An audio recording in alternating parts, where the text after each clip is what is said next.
Astra Abyssosk. What can I do for you, traveler? Ah, yes. I've heard that you've already made arrangements with the captain of the Crux Fleet regarding your passage to Inazuma. Is that correct? Now that I think about it, it's been quite some time since I last visited those lands. Unfortunately, I don't have any current intel that would be worth sharing with you. There you are. You're the traveler that Beidou will be taking to Inazuma, right? Oh, is that right? Well, it's an honor to meet you. The fleet is nearly completed reprovisioning. Once the crews have taken a head count, we can get underway. Captain Beidou sent me to come get you. We'll weigh anchor as soon as you're aboard. Seems Beidou is the captain of her word. Of course! There are many things that the captain insists upon. I'm sure you'll see for yourself once you're on board. So you'll be heading off then? I suppose congratulations are in order. Whether the journey before you leads to the heights of the heavens or the depths of the abyss, each step you take is another achievement. Until we meet again, Ad Astra Abyssosk. Oh, it's kinda hard to say goodbye now. We practically see each other every day. Well, if that's how you feel, why not come and find me when you arrive? I'll be awaiting you on Narukami Island. So there's another Katheryne in Inazuma? See? There's no need to get all sappy now. Well, I guess it's time for you to bid farewell to Liyue Harbor. Now that I've delivered my message, I'll be heading back. The ship is currently anchored off of Guyun Stone Forest. Okay, thanks for coming all this way to let us know. Just following orders. I'll see you two aboard the Alcor.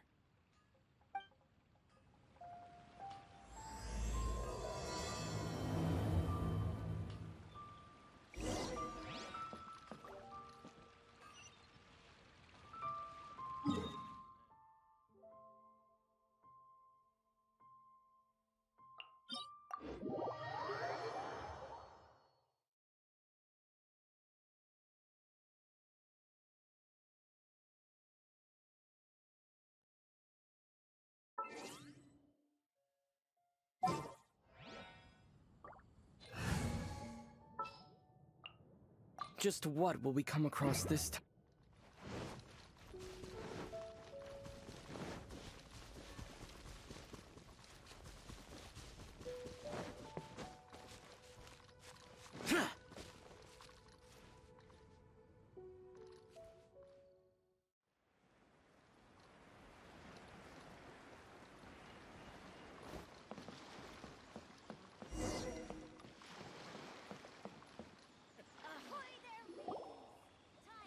Ah, you finally made it.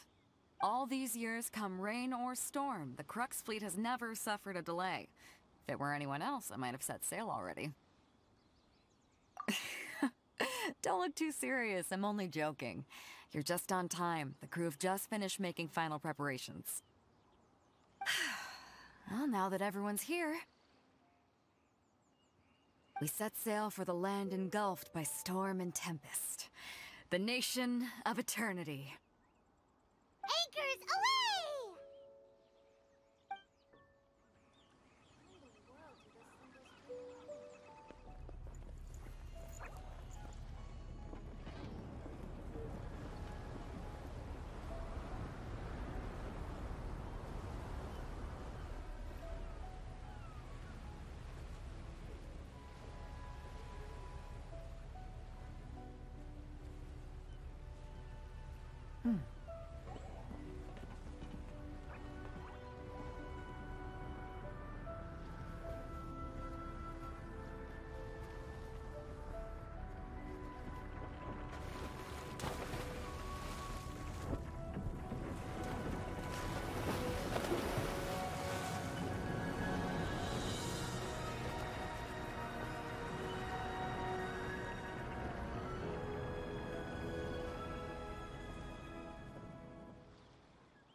Ahoy there.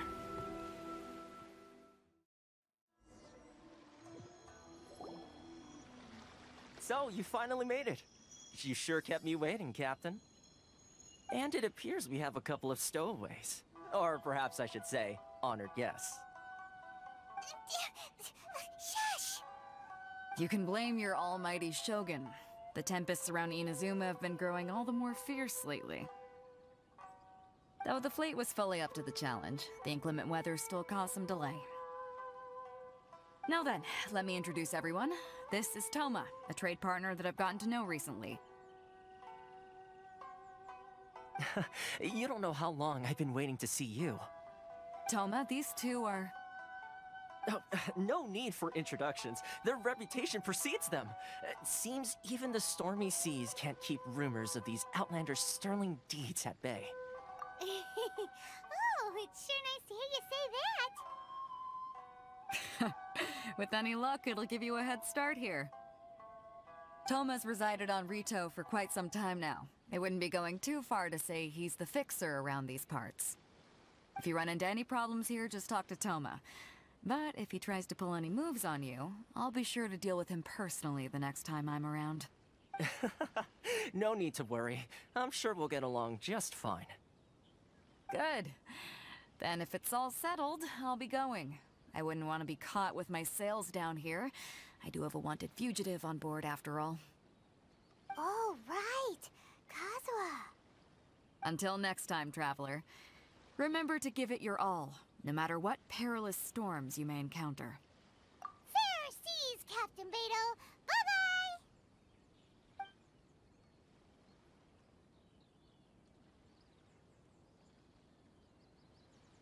Now then, first things first. We need to go get you registered at the border checkpoint. Paimon thought we were supposed to be keeping things on the down low. Are we just gonna walk into the government's hands? Don't underestimate the reaches of the Sakoku decree. You wouldn't be able to avoid inspection even if you tried. So we have to play by the rules, even if we're kind of bending them.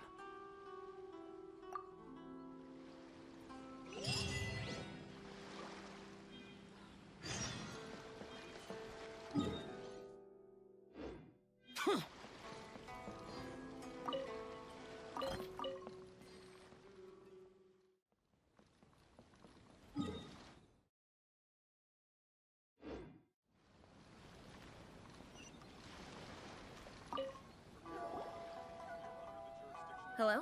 Please state your name, identity, and the purpose of your visit. Oh, except you, Tohma. You must be new here. Excuse me? Please provide the information requested, and also declare any goods you are carrying with you. Currently, only members of the International Trade Association are authorized to engage in the import and export of goods. Do you have your trader's permits?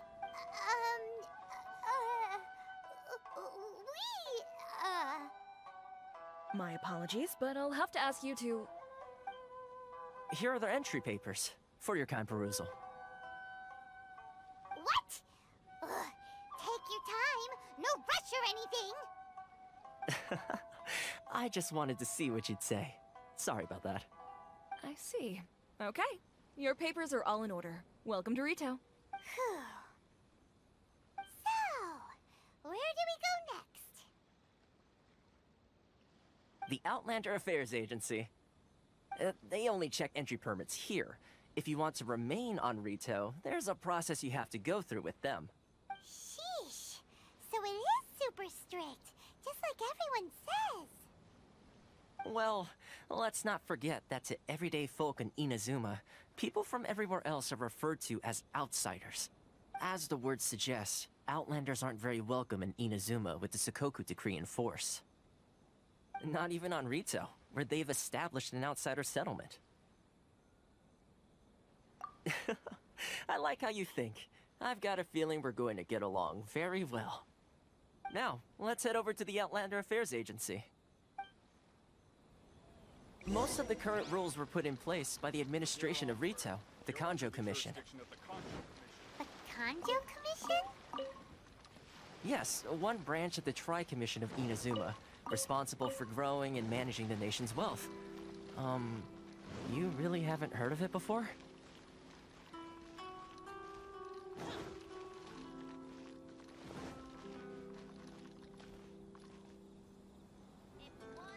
Ores and jewelry from Liyue.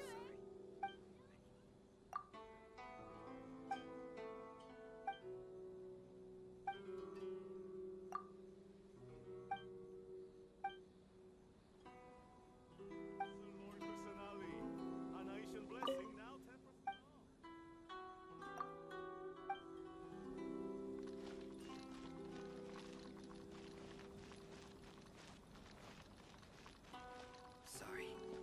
I need to think about it.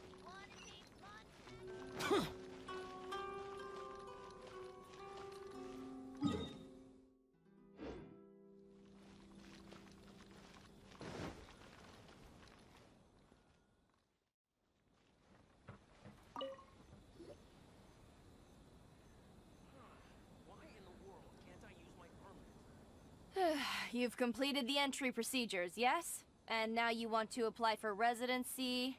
Both of you? Yes, please. Okay, the processing fee will be 2 million mora. 2 million? For a processing fee? Are you serious? That's right. 1 million per applicant, which makes 2 million total. Don't worry, you can trust my math. Paimon wasn't so much questioning your math as...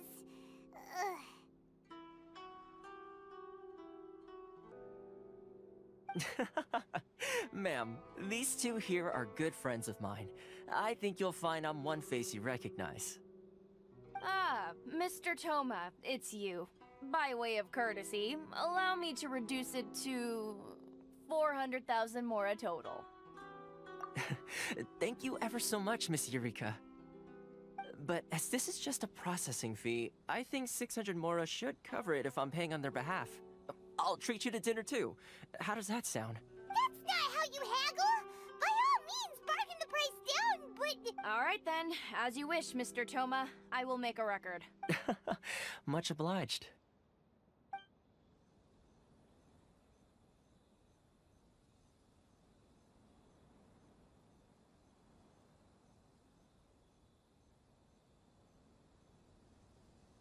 What? She went from 2 million down to 600? There's something seriously wrong with people's sense of finance around here! It's not as mind-boggling as you think. Processing fee is just a figure of speech. The way some here at the agency see it, the fees are easy money, so it becomes a question of how much they can make.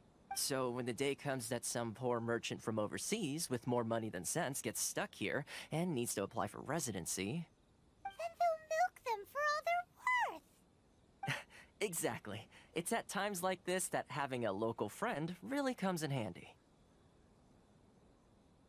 Yes, but when you're an outlander in Inazuma, far from home in this closed nation era, there's very little that can be done about it. The most that overseas merchants can do to look after themselves is stick together. That's how the International Trade Association came about. So it's a trade association built by and for Outlanders? Yep. And as well as advancing commercial interests, the association provides help, support, and structure for Outlanders trying to survive on Ritou. Essentially, it's an association devoted to both commercial excellence and survival skills.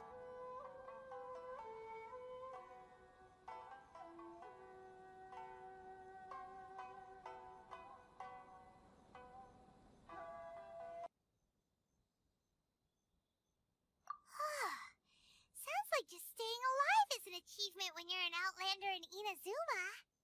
I see. So this is the real purpose of your trip. Yes, given that you are Outlanders, it's certainly a lofty aspiration. After all, the Raiden Shogun is the most exalted and revered one in all of Inazuma. She is a deity who reigns on high, while all other life gazes up in awe. Huh. I was going to say nothing is set in stone when it comes to who you will encounter in this world, who's to say you won't happen to run into the Raiden Shogun one day after lunch? And is that likely? Okay, I'll give it to you straight. I know of a way to introduce you to the Raiden Shogun. Really? Wow! The Ritou Fixer's better connected than we thought! I mean, it will take all the resources I have at my disposal, but it could be done. However, before we get there, connections come at a high price, you understand? Not you too! No. In this instance, when I say price, I'm not talking about Mora. In fact, there's no real cost as such. It's just that, if this is something you really want, you'll have to agree to help other people solve some of their problems first. I like to do things in a way that keeps everybody happy. It's my own personal rule for dealing with situations like this. Sounds very reasonable to Paimon. You're the man in the middle, so you have to trade favors to keep everyone indebted to you. Why do I get the feeling you're making me out to be some sort of crook? Never mind. Here's the situation. As I touched upon earlier, the members of the International Trade Association are constantly struggling to survive.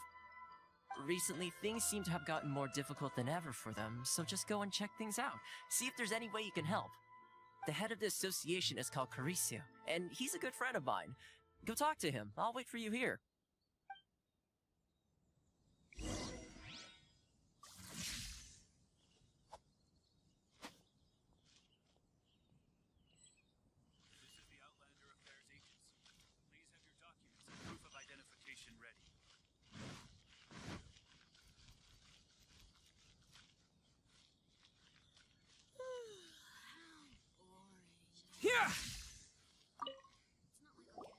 Huh? Hello there. You must be seeking refuge with the International Trade Association. Ah, good. That's a relief. You need to be careful, or you'll find yourself losing your savings all at once. We heard the association has been having some difficulties lately. Is that true? Yes. Left, right, and center. Obstacles at every turn. But that's nothing new for us. The Sakoku decree certainly makes things difficult for anyone who wants to come here from overseas. But it's not the root cause of our woes. The Sakoku decree might restrict our scope of activity, but in and of itself, it doesn't stop us from being able to enjoy a comfortable existence. No. What's really squeezing us Outlander merchants dry is those Mora grubbers from the Kanjo Commission. Of the 3 commissions, that's the one that oversees everything on Ritou, isn't it? That's right. They impose astronomical tax rate, unbelievable regulations, and that's not the worst of it. They just issued a new tax decree recently that, for some reason, completely changes the way we pay our taxes. It used to be Mora, but now it's something called Crystal Marrow. Crystal Marrow? What's that? Something that most of us in the association had never heard of before either, until the new decree came along. Eventually, one of the older Liyue merchants recalled that he once shipped a batch of it to Snezhnaya in his youth. So, in order to pay our taxes, we began an arduous search for this crystal marrow. But then we found we'd only managed to create a bigger problem for ourselves. The rising demand for crystal marrow drove the price higher and higher. Now there's only one vendor who even has it in stock. We can't get a hold of it anywhere else. Isn't that what they call a monopoly? Exactly. So this vendor keeps pushing the price up, and we have no choice but to buy from them because the tax decree forces us to. It's a vicious cycle, the consequence of which is that our taxes will soon exceed our profits. And once that happens... We've tried communicating with the Commission directly. But this is a nation where the cries of a few struggling merchants will never be heard over the ever-present roar of thunder. Fontaine, my dear homeland. I miss you an awful lot at the moment. Sounds awful. They're really bleeding them dry. we should do? That vendor. I've actually done business with him in the past, but after a point he stopped contacting us. I have no idea where he sources the stuff. Well, it definitely sounds like he's being unfair. How do we find him? We could go talk to him and see if he lets anything slip. Hey, that's a pretty good idea. Since you're not affiliated with the association and you're new to Ritou, he may just let his guard down. If I remember correctly, our usual meeting point with him is under a tree by the coast in the residential district. See if you can find him there. Got it! We're on the case!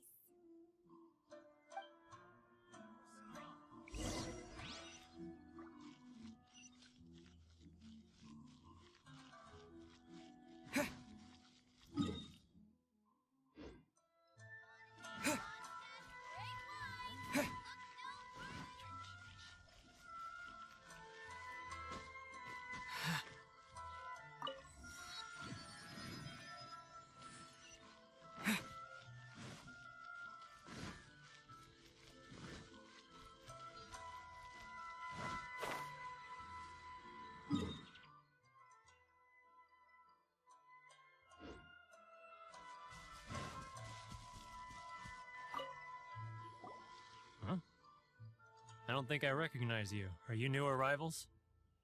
So, what do you need with me? The sheer nerve. You don't go around asking questions like that. If I gave you my sources, I might as well hand you the whole darn business. Trade secret. Got it? You know what trade and secret mean, right? This guy's got a bad attitude. Ha! Are you even buying? Oh, I see what's going on here. Kurisu and his associates sent you here to try and plead their case, didn't they? They're wasting their time. The price is non-negotiable, not by a single Mora. Hey, what's your problem? Get out of here, go on. Tell them they're lucky to be buying from me in the first place, and they ought to be more grateful. If it weren't for me, they'd be in seriously hot water. What are we gonna do? There's no talking to this guy. Good idea. Let's check back in with him.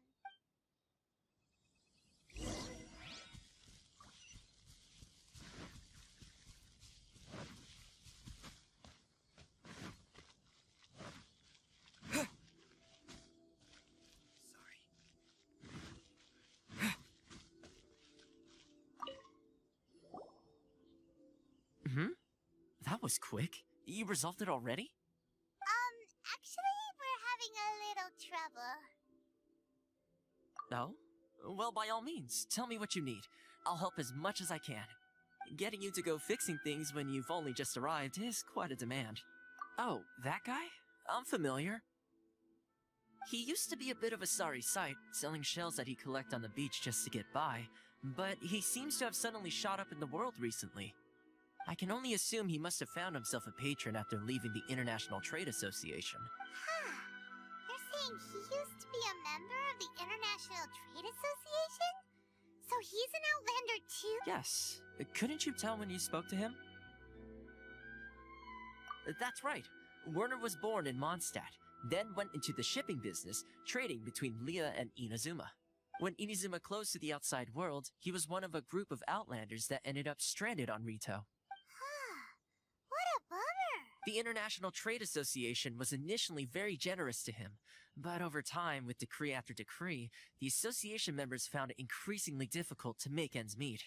So he left the association and turned his back on them! I'm sure it's more nuanced than that. I believe even the most ungrateful and cold-hearted of people still have some amount of gratitude and warmth left in them somewhere. Really? Is that all you need to know? Well then, it sounds like you may have found a way in with him.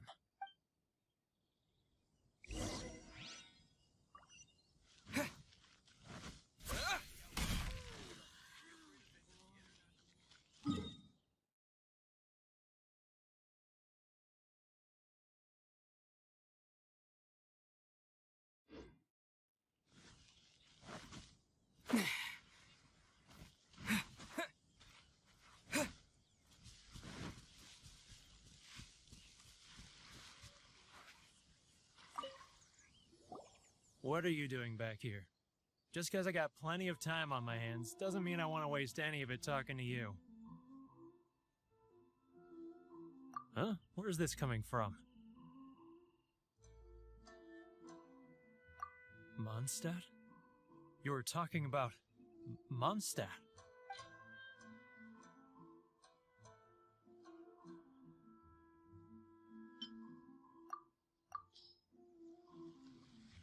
Goodness, I can sense it now.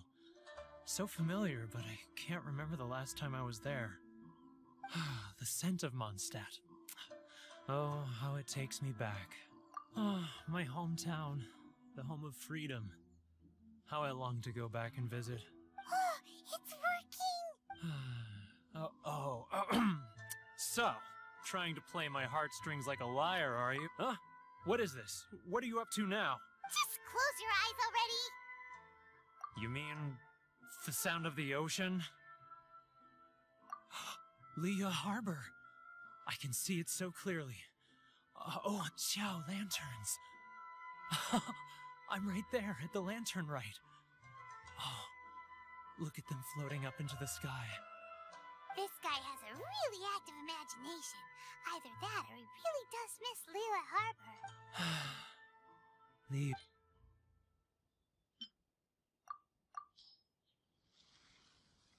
Wait. Stop. That's enough. Don't make me relive it anymore. My poor heart can't take it. You mean the folks from the International Trade Association? And I suppose they are far from home, just like me. Often, I'll sneak down to the shore at night and listen to the sound of the waves. I've run into folks from the association more than a few times doing just that, but I always hide my face and slip away. Don't you think I've wanted to talk things through with them and free myself from this anguish? Well, no one's stopping you, so... They're so resilient. None of them had anyone else to rely on, so they rallied together, committed to finding a way to survive.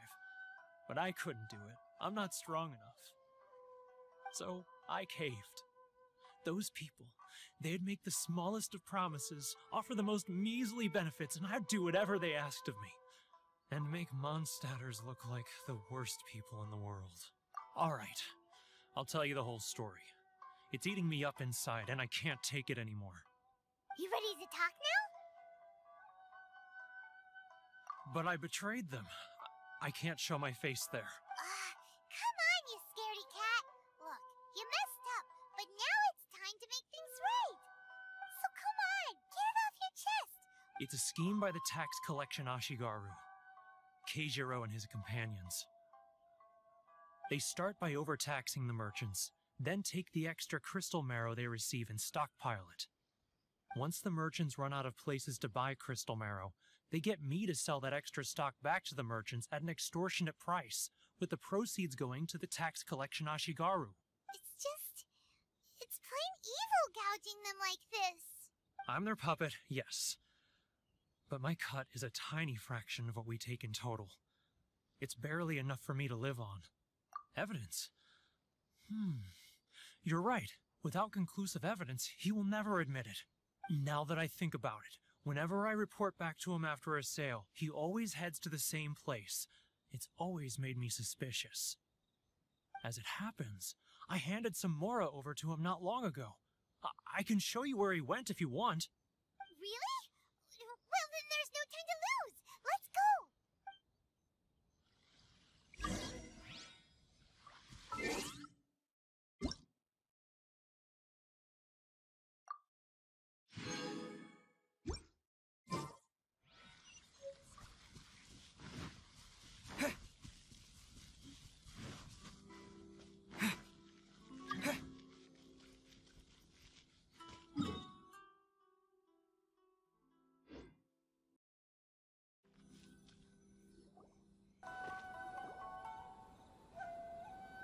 Keijiro!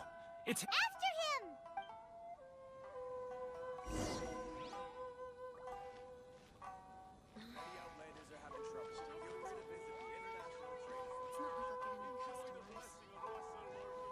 Sorry. I need to think about it. Which one should I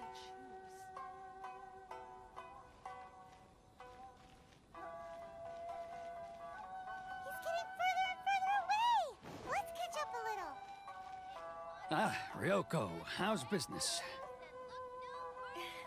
All the better thanks to your generous patronage. Good. Thankfully, I earn plenty these days. Oh, but of course, tax collection is difficult work.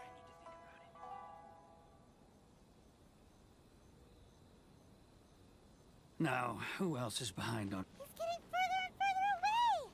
Let's catch up a little. Wanna taste Mondstadt's great wine that looks no further than sailing breeze?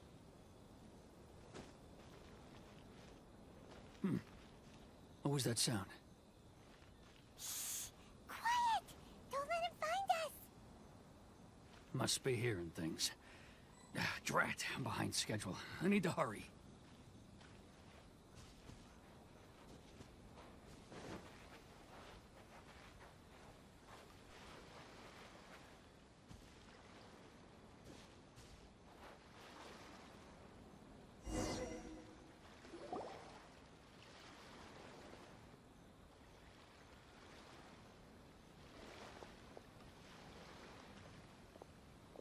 What could he be doing at a place like this? It looked like he buried something over there, didn't it? Why don't we take a look?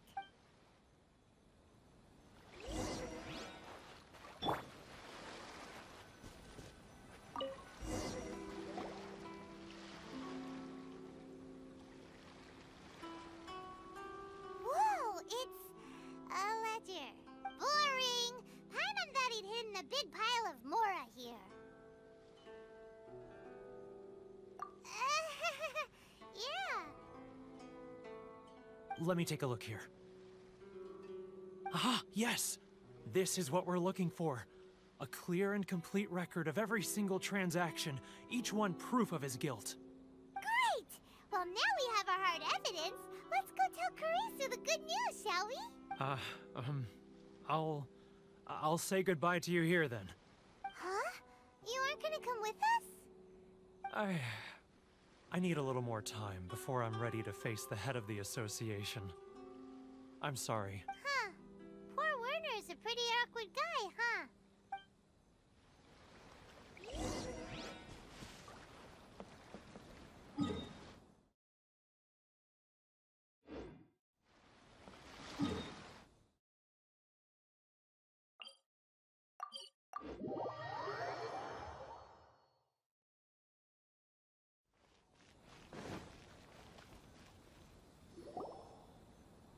But we really don't have anything left. If this keeps up, our sales will come in at a loss. There'll be nothing left for us to do but starve.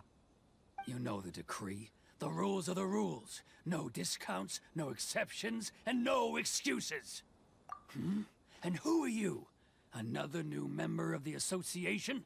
It just so happens that we found your little ledger, so now we're here to tell everyone all about how you embezzled crystal marrow to sell it right back to the taxpayers. Huh? Is this true? You've been swindling us! Well, you see, the taxes, Let me take a look at the ledger.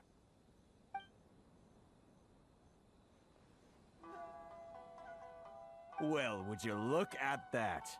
Every payment the association has made is right here in your personal ledger. So, Mr. Keijiro, it seems you have some explaining to do. How shall we settle this, So you think you can use this against me, do you? It's quite obvious that I'm merely trying to earn a modest living for myself, like anyone else. Word has it that Samurai and the Commission place great importance on reputation and prestige. Though I'm sure Commission members won't blame you once word gets out. Huh? Is that a threat? Are you threatening me? No, not at all. I'm simply stating that it would be quite a pity if an illustrious gentleman such as yourself were to have their reputation tarnished. Well, even if what you say is true, what do you suggest we do about it? I believe you still have a quantity of crystal marrow in your possession, correct? Perhaps that crystal marrow could be used as compensation for the recent tax hike, and us merchants could finally have some more breathing room. Is that it?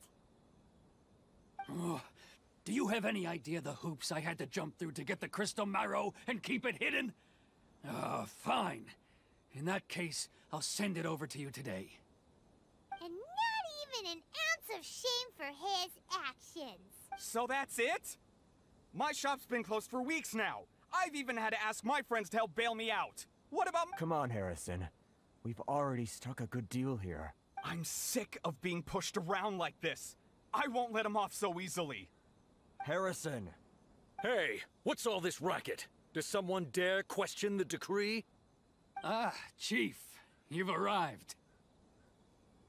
What was all the commotion I heard just now? Oh, we were just discussing a minor tax issue. I do my utmost to lend them a helping hand, but they're never grateful. A helping hand? The only thing you're doing is stuffing your greedy pockets with our hard-earned wealth. I assure you that Hirage Shinsuke will hear of this. Oh, and you dare to utter the Commissioner's name. You Outlanders have no respect for the rules. Seize the merchants. We will resolve this dispute back at headquarters. Uh-oh. This is Gentlemen, come now. Is there any need for this? If there's a dispute to resolve, let's get a drink and talk— Who are you supposed to be? And why in my right mind would I join you for a drink? You never heard of the Fixer? Here's my card. Huh. You're from the Yashiro Commission. Shh. Huh. Well, this is Kanjo Commission territory. However powerful the Yashiro Commission may be, you have no business meddling in Ritou's affairs. Of course not, of course not. Still, perhaps you could show the young lady of our clan some courtesy. You wouldn't want your name showing up in a petition to the Shogun, would you? That fan, the Shirasagi Himegimi, I don't need any trouble with her. Okay, let's forget all this. It'll give us one less thing to worry about. But, Chief! Enough! We're leaving. Let's get dinner one day soon, gentlemen. My treat, I insist. No response, huh? I suppose that bridge is well and truly burned then. Thank you so much, Tohma. But I'm sorry your relationship with the Kanjo Commission had to suffer for our sake. Hey, I was joking. It's a small price to pay, and you're more than welcome. If there's anyone you should be thanking, it's the Traveler. He's the one who found a way to turn things around. If nothing else, I'm sure the tax collection Ashigaru will tread a little more carefully in the future.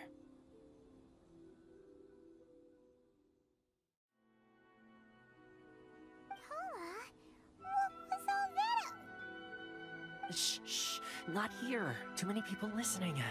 Let's move somewhere else.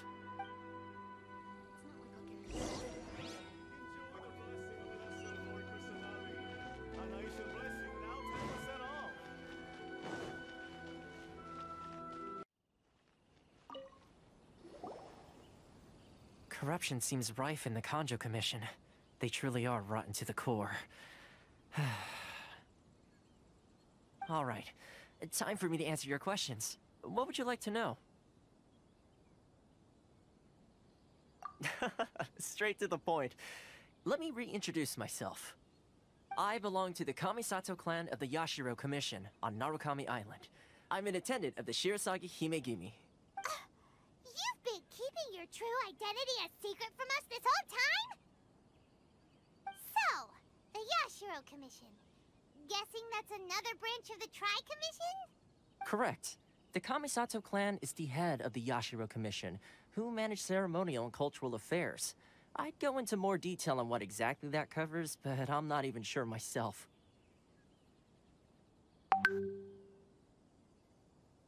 I'm just someone who was fortunate enough to be taken in by the Kamisato clan. My role is to take care of the daughter of the clan, Kamisato Ayaka, also known as the Shirasagi Himegimi. Seems like she must be super famous in Inazuma, given the reaction of those guys just now. Oh, most definitely. She's graceful, dignified, and kind-hearted too. The people of Inazuma quite adore Miss Kamisato. Her fame even somewhat eclipses that of her older brother, Kamisato Ayato, despite the fact that he's the current head of the clan. I suppose those who treat others with compassion earn themselves the same treatment in return. Miss Kamisato's situation certainly seems to attest to that. Take me, for example. I'm just an attendant, and yet she treats me as an equal, as she would a friend. You're asking the right questions, and to be honest, I don't want to keep you in the dark any more than is necessary. Firstly, you should know that being a fixer is not something you can fake. I spent the better part of a month tirelessly building up a network of relationships on the island, and I got to know Captain Beidou during that time too. Still pretty good going for just a month's work. Well, maybe I have a slight knack for schmoozery, but the main thing was I had to make sure I'd be in time to receive you when you arrived. Inazuma may have closed off to the outside world, but that hasn't stopped a lot of people from hearing about your feats in Mondstadt and Liyue. So, when Miss Kamisato heard of your intention to come to Inazuma, she began looking forward to your arrival with great anticipation. She's excited to find out whether the rumors are true. That is, that you have what it takes to change the tide of the times. Change the tide of the times? In the test I gave you earlier, although there were a few hiccups at the end, it was you who found the way to turn the situation around. Navigating powerful people, using their character flaws to your advantage. It's just what Miss Kamisato had hoped to see. With your help, even the Vision Hunt decree...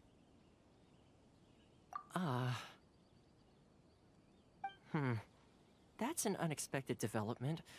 Perhaps our sources were misleading. Yes, of course. I completely understand, and as agreed, I shall help set that up for you. Huh. Tohma sure didn't put up much of a fight. Well, my work on Ritou is done. So I suppose this is goodbye for now. Oh, one more thing. This invitation letter is for you. When you get to Narukami Island, you can find me at the Komore Teahouse, as per the letter. Good luck with everything. See you soon.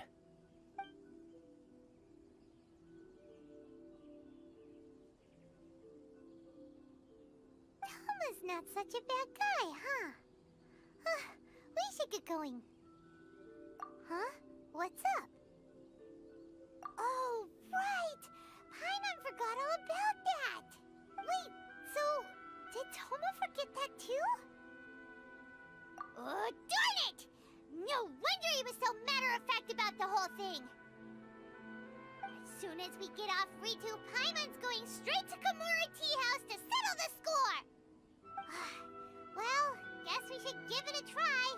Let's head to the border and see how far we get.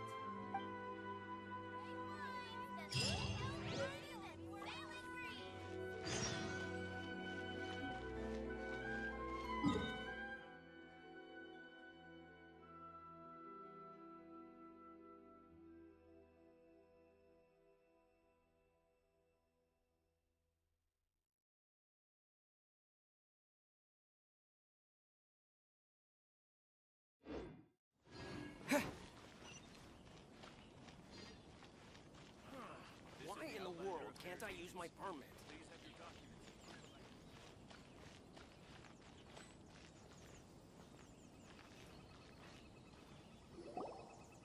Stop there! Present your travel permits. Sorry, but we really gotta get to Narukami Island. It's kinda urgent. If you don't have a travel permit, this is as far as you'll get. Those are the rules.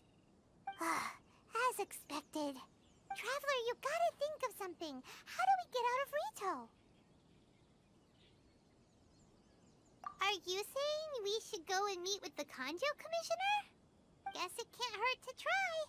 Even if Paimon has a few choice words to say about his subordinates. Who knows? Maybe he's our biggest fan.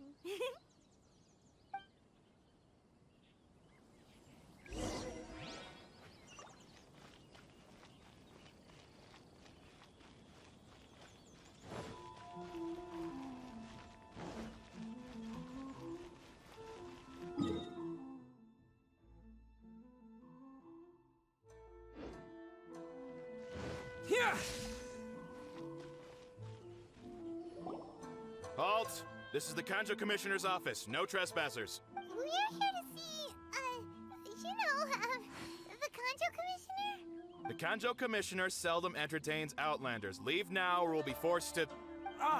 Wait. Oh, Commissioner! These two are honored guests from afar. No need to give them the usual spiel. Come on in. Let's see what we can do for you. Did you get all that, mister? My sincere apologies.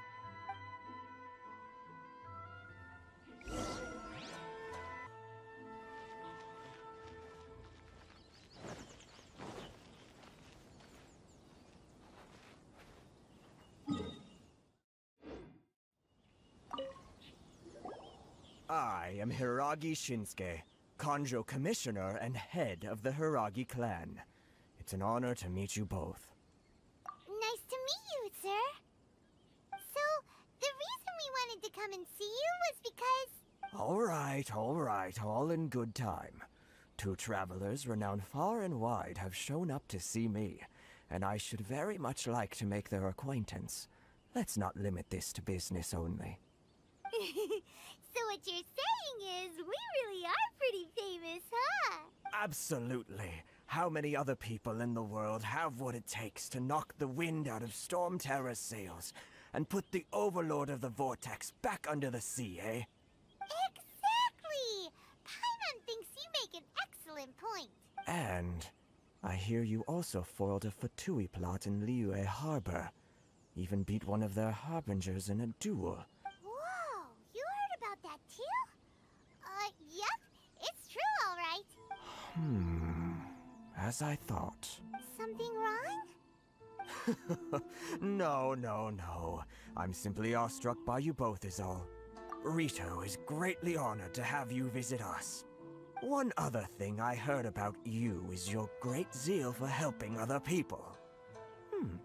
This makes me wonder whether you might be so kind as to render your assistance to the Kanjo Commission. Oh, sure, no problem. Whatever you need, right? Excellent. Well then, you must know the Qingshin. A flower grows on the mountaintops of Liyue. Yep, we've picked a few of those before. So, Yes, bring me 300 Qingshin, would you? Freshly picked, I mean. Did Paimon hear that wrong? Too much trouble, is it? Then how about this? We have a few That sounds much... 709 letters to be precise. Hey, what gives? How come you don't have people to do that already? Terribly sorry. We're just a little short on people lately. What sort of an explanation is that? Traveler, what are we going to do? Should we really help this guy? That's the spirit. Don't keep me waiting too long now.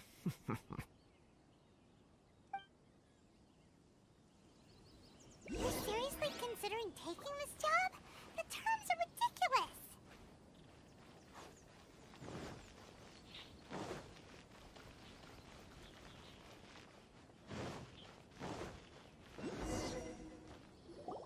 Halt, you two! Huh? What did we do? Miss Hiragi has a letter for you. She insists that you read it immediately. A letter?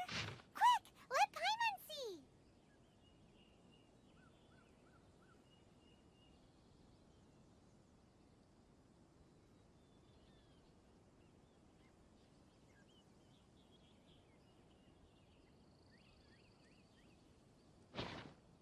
So this means she wants you to secretly meet her at night?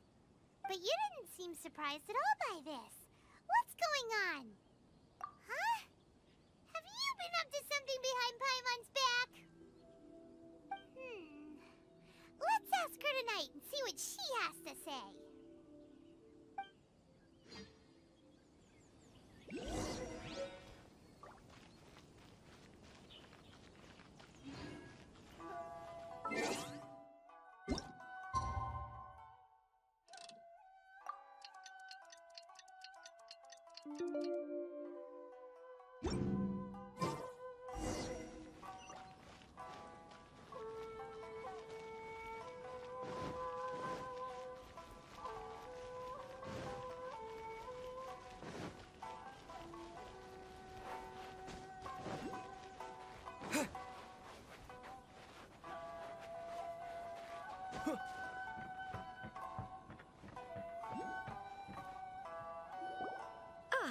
You finally arrived.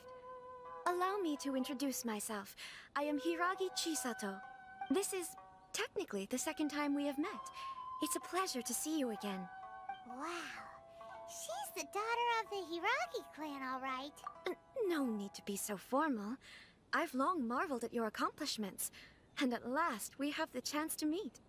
Is it Paimon, or does something seem a bit off here? The reason why I wanted to secretly meet you here is, well... Discuss what? I should like to ask for your help with delivering a letter. Like father, like daughter. Couldn't you be more original? No, you misunderstand me. I was hoping that you could deliver a letter to Narukami Island in my stead. It is to be given to Kujou Kamachi of the Tenryou Commission.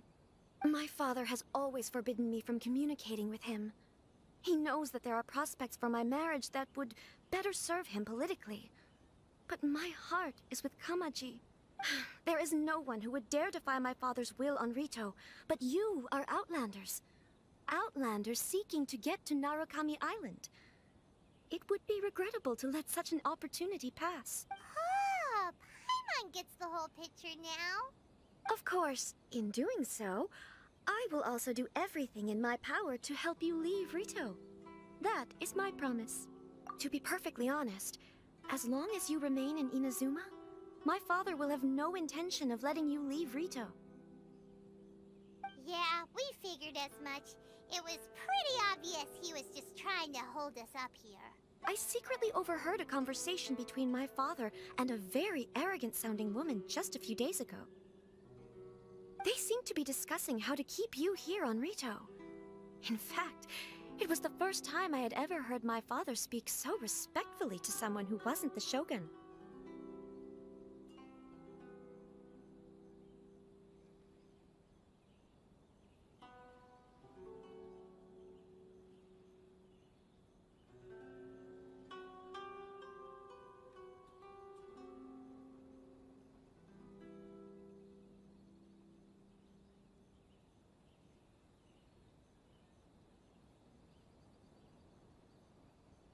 We don't have much time.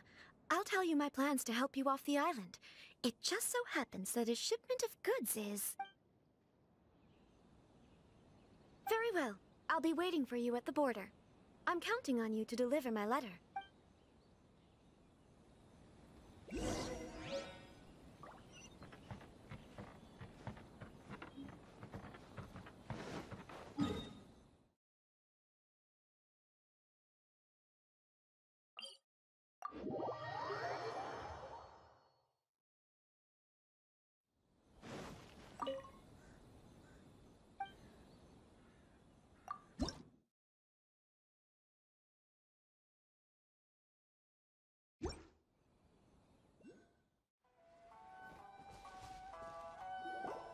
Hold on, please.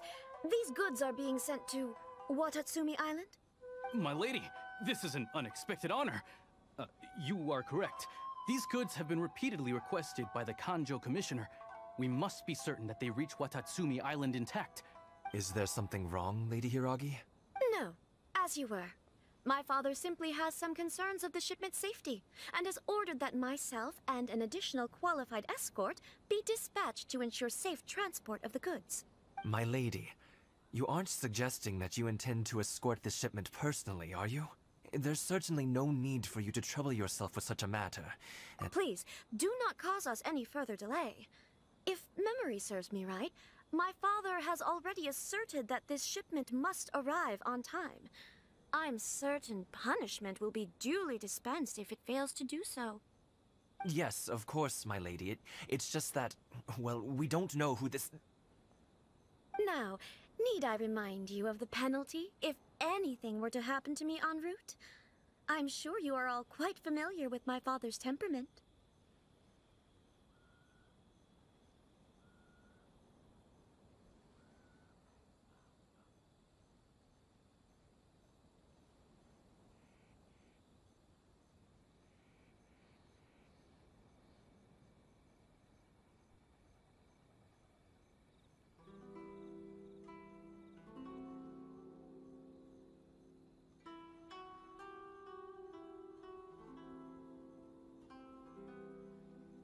you really presume that you can fully guarantee my safety on your own?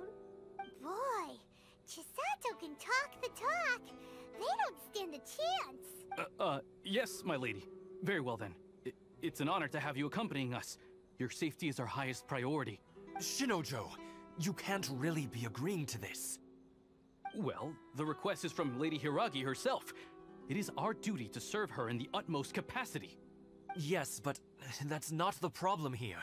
Well then, if we're through here, I suggest we set off at once. Dawdling will only allow potential thieves more time to prepare, no? Yes, my lady. You heard her. There's no time to lose.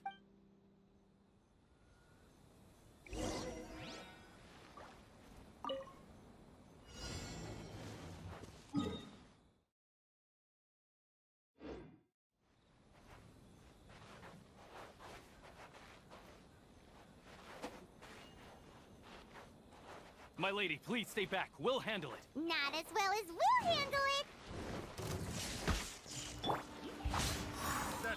Useless. Solidify. Motion to compel. Grapple the flame.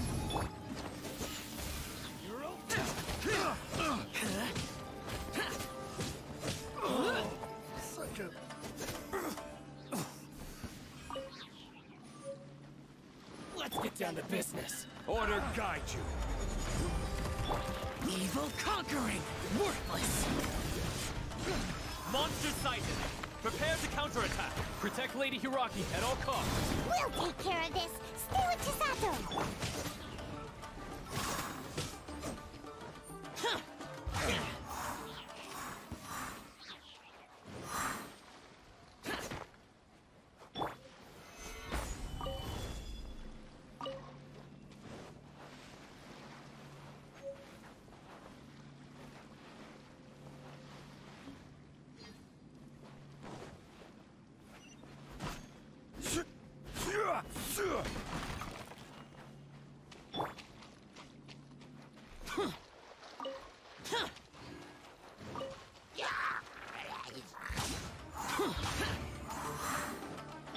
Watch out! More monsters inbound! Lady Hiragi, stay close. Disappear! Worthless! Worthless! Here! Fall before me! Here! Following thunder! Lightning flash! Time for your event! It's over! Be ready! Order guide you. Cut down. Like this. We can take refuge in the village up ahead. How are you faring, my lady? I'm perfectly all right. You may stop here. The road to Narukami Island is just over there. In my letter, I've requested Kamaji to grant— My lady. So that's how it is.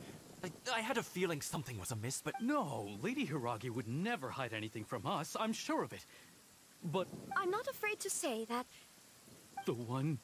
Shinojo, did you honest... What? No, I was just clarifying, that's all. I would never in my wildest dreams, You two needn't worry. Please, forget that this ever happened. If my father catches word of it, I alone will be held accountable. Yes, of course. As you wish, my lady. But what will happen if your actions here are discovered, Don't fret. My father has always been one to spoil me. The worst he'd do is sentence me to half a day without food, or something to that effect. Huh. Paimon never suspected a guy like him could have a soft side. I wish you a safe journey. I'm sure we will meet again. Bye, Chisato! Come now. Quit your staring and let's get moving. We've got goods to shift. All right.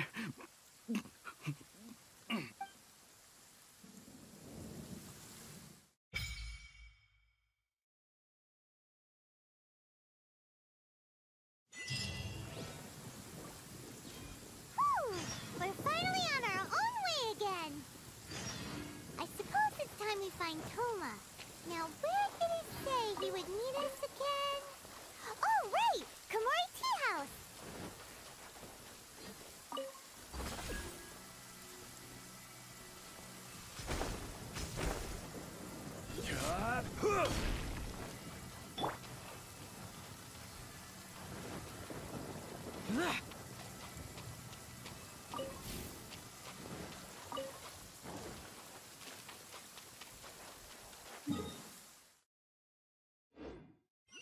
Many mortals fear lightning.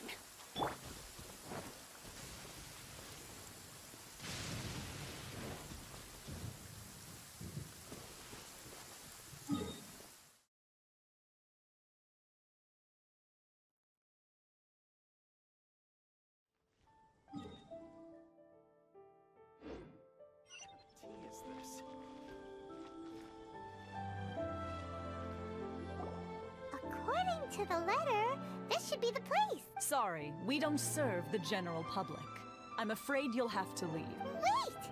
We're not the general public. Well then, you must be a couple of wandering outlanders that snuck into the nation, judging by your attire. Are our clothes really so... what Paimon means to say is... The Yashiro Commission's seal. This must be from Mr. Tohma. It seems there's more to you than meets the eye. In which case, welcome to the Komore Teahouse, a safe haven for the Yashiro Commission. Well, that sounds more like it.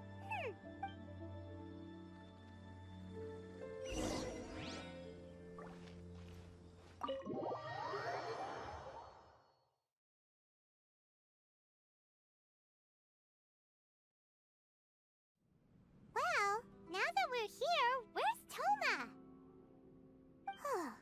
Paimon doesn't see him anywhere. Do you think he forgot his promise to meet us? Who forgot their promise? I was beginning to think you'd forgotten about me. What? Is that dog talking to us? Relax. No need to look so surprised. I take it this is the first time you've seen me in this form?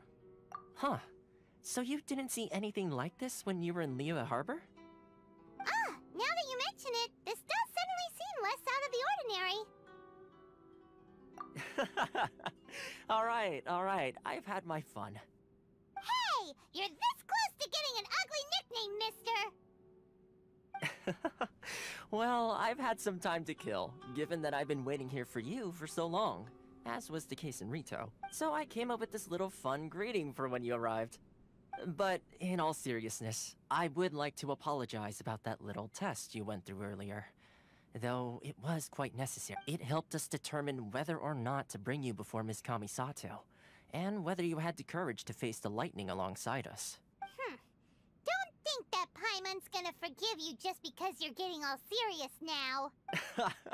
Sorry, did I overdo it? My apologies. Let me just say this. You've often found yourself skirting the rules from the very beginning, haven't you? Naturally, this is due to your unwavering and resolute determination. A long time ago, we had a friend who was much the same, but when the lightning struck...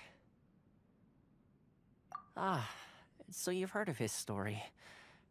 His light still burns all the more brightly. Yes, of course.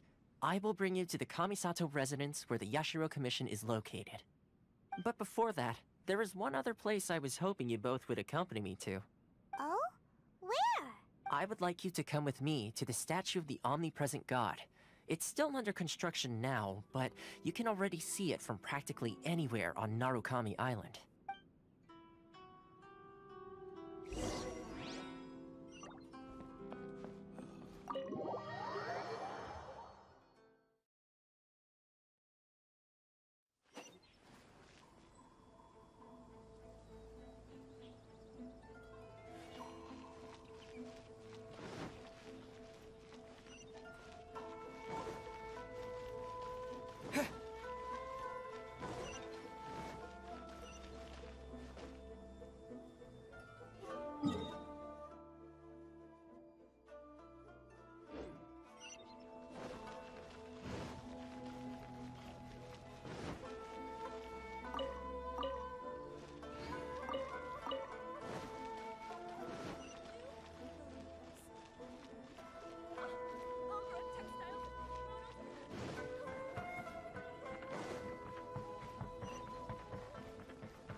really don't come here often, do they? Huh? Are Paimon's eyes playing tricks? Or are there things embedded in the statue? Visions. Visions? You mean all the visions that are collected from the Vision Hunt Decree are put into the statue? So you've already heard of the Vision Hunt Decree. Before I try to explain, I should perhaps remind you first that Mondstadt is the city of freedom, and Liyue is the city of contracts. As for Inazuma, it's known as the Nation of Eternity. The Raiden Shogun is both the nation's most powerful ruler and its deity. The Eternity in question is her endless and unchanging will to rule over Inazuma. As such, she relies on the Tri-Commission to regulate the nation's affairs and the Sakoku Decree to limit the people's movement. The Shogun wishes to keep Inazuma in stasis, allowing the stream of time to flow from one end to the other without disturbing it for all time. Seems like every god has their own will. Of course, this is my own limited understanding. As for the reason behind the recent Vision Hunt Decree, perhaps the Shogun believes that visions grant people the power to change, and that her eternity doesn't allow for such instability to exist. Whatever the case, the fact is that the Raiden Shogun has dispatched the Tenryou Commission to scour the nation for visions, embedding each one in this statue. And this statue of the omnipresent god can be seen as Inazuma's symbol of eternity. But if that's the case, wouldn't you say that the Raiden Shogun is being, oh, I don't know, selfish? Only outlanders such as yourselves would ever dare speak out so directly against the Raiden Shogun. And yet, I agree. The Vision Hunt Decree is something that simply should not exist. And Miss Kamisato has been committed to fighting it since the day it was announced. Huh?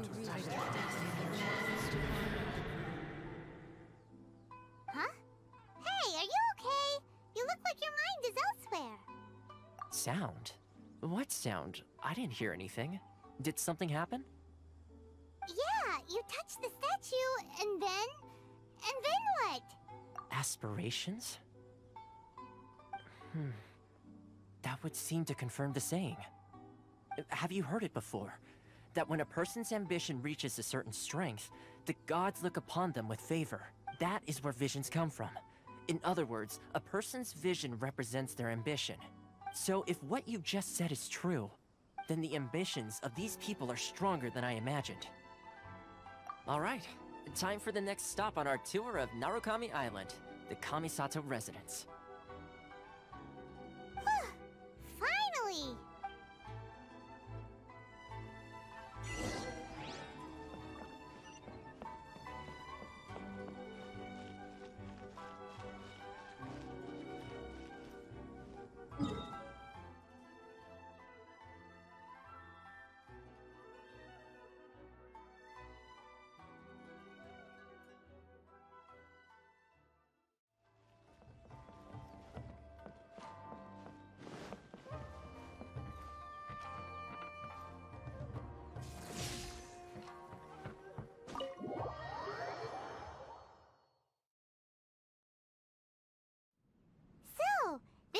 Kind of place where the big shots of Inazuma live, huh?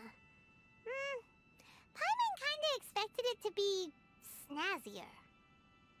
Welcome at last to the Kamisato residence, honored guest.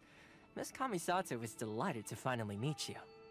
Is this the Shirazage Himegimi you keep going on about? So, where's she at? Oh, behind the screen? Yes.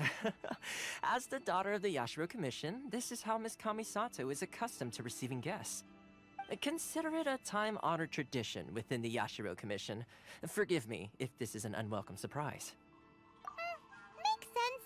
She's a super important person after all. Please forgive my lack of courtesy for receiving you in this fashion. Especially following such a long and wearisome journey over the sea. I have awaited your arrival with great anticipation. and Tohma assures me that you do indeed possess the power to change the tide of the times. At present in Inazuma, in the name of the Vision Hunt Decree, the people's aspirations are being senselessly trampled underfoot. Though the Yashiro Commission serves the Shogun, it is the people with whom we share close bonds, given the contact we are required to have with them in the performance of our duties. A commission's power rises and falls with the trust of their people. Thus, we cannot remain indifferent to this situation without also remaining indifferent to our own fate. Traveler, lend us your power, and we can... Oh... See, milady, it's just like I said. This will take us nowhere. No, please! Wait! Please, don't go! I will introduce you to the Raiden Shogun on one condition. You must fulfill 3 small wishes on my behalf. What are your wishes? They pertain to 3 whose visions were taken from them. Perhaps once you've met them, you will understand.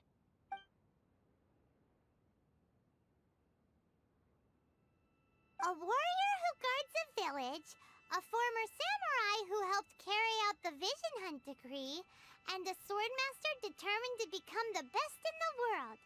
Does Paimon got that right? Correct. Please do all you can to help them. I will await your return here.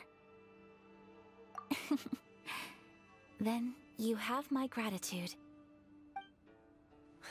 I'm sure you'll do great.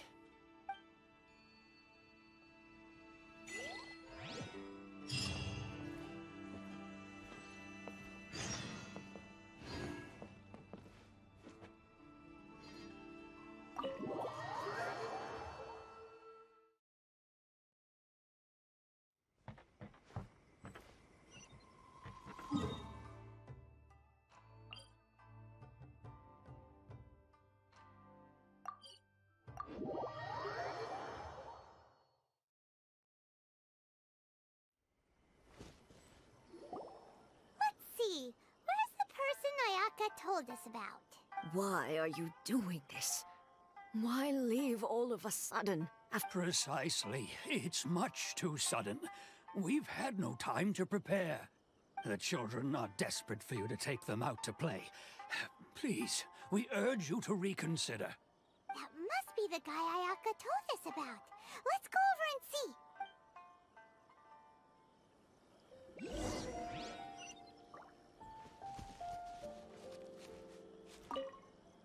Ah, you must also be here. Teijima has protected this place ever since he arrived here 30 years ago, keeping out the treasure hoarders, fending off any monsters that draw near, resolving quarrels between the villagers. He has put an enormous amount of work into looking after this place, and we all think the world of him. But now, all of a sudden, he says he plans to leave us. We can't help but wonder, was it something we did? We will gladly apologize if that's the case. All we want is for him to stay.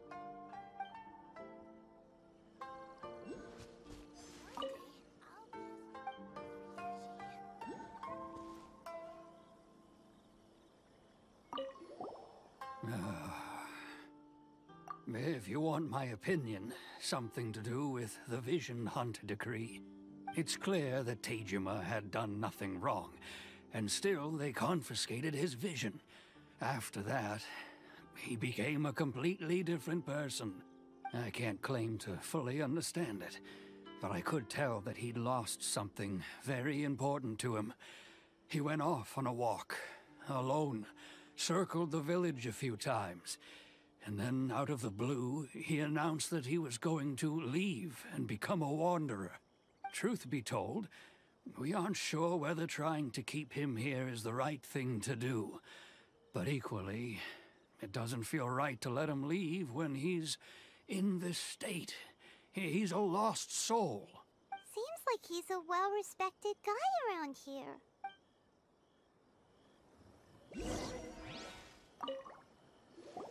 You must be Teijima. So what's made you want to up and leave all of a sudden? Me? It's not a question of why I want to leave, but a question of what reason I would have to stay. True, but that's not why I chose to stay here. And what made me want to come here 30 years ago? And why have I never wanted to leave in all that time?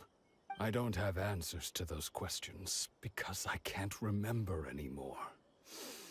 Ever since they took my vision away, it's like a slice of my memory is gone. In the past, I knew I wanted to stay here. But whatever resolve I had then, it's gone now. So I thought, what's to stop me from moving around instead? The emptiness inside me will be there either way. Okay. Well, in that case, if we help you rediscover the reason you chose to stay, you won't need to leave anymore, right? But if you can't remember anything, it's not gonna be easy. Oh, maybe if you just try a little harder to remember, then it'll all come flooding back?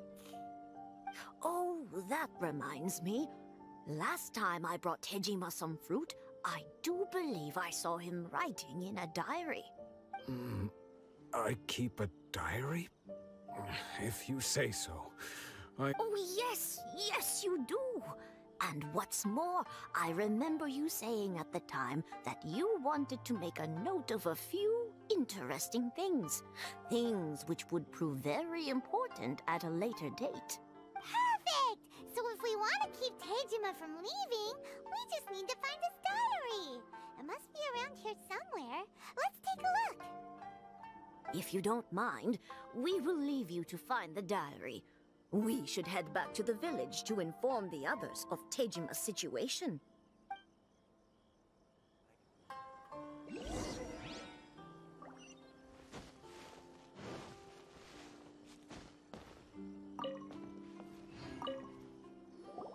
This looks like Tejima's diary, all right. Let's see what we have here. Today, the villagers and I got together to cook dry braised salted fish. I messed up and burned mine a little, so I had to pretend that it was Black Snakehead instead. Today, I helped rescue a kid who had fallen in the water. After I pulled him out, he told me that his best friend Bamboo was still in the water. I searched the water the whole afternoon before finding out that Bamboo was the name of his pet crab. I went kite flying today. The string broke, so I chased after it as fast as I could. I soon realized I was never going to get it back, so I just found somewhere to sit and watch as it flew away into the distance. Seems like your average diary of daily village life. Huh? Wait, there's more! I went to pray at the shrine again today and stayed there a while. The Omamori you gave me has faded a little, but it is still my most treasured possession. Now that's the kind of info we're looking for! Time to pay a visit to the shrine!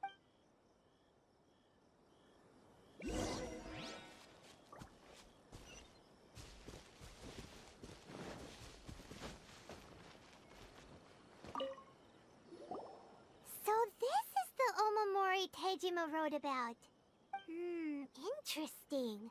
Looking at the color and the design, Paimon would have thought it belonged to a child. But anyway, if he had this with him all the time, there's a chance some of his elemental energy remained on it. Do you think...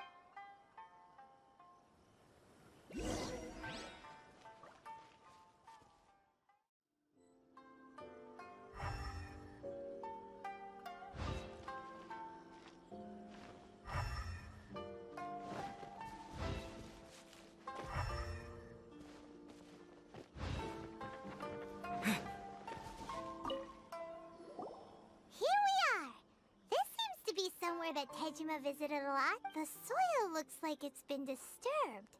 Maybe Tejima buried something precious here. Something that kept him in the village all these years? Must be something pretty amazing if it made him stick around for 30 years. Let's dig it up and take a look. It looks like a letter. The paper's gone yellow. Must have been written a really long time ago. Honda Village. Sounds so familiar. Where is that place again? Huh. So the reason Tejima came here was to wait for someone. But he's been here for 30 years! Oh, guess they didn't show up in the end, huh? Well, let's go give Tejima his stuff back and take it from there.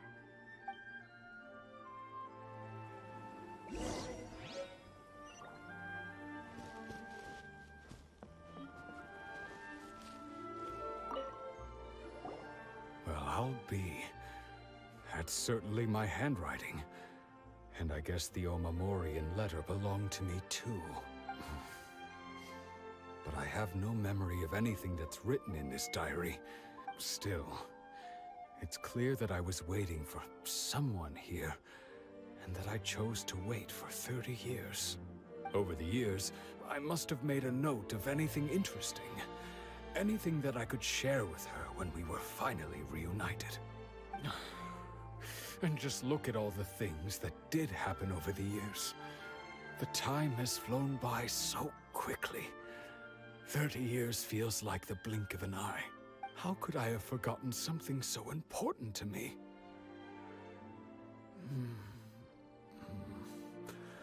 Now that I think about it, when my vision was taken from me, it felt like I'd suddenly been hollowed out.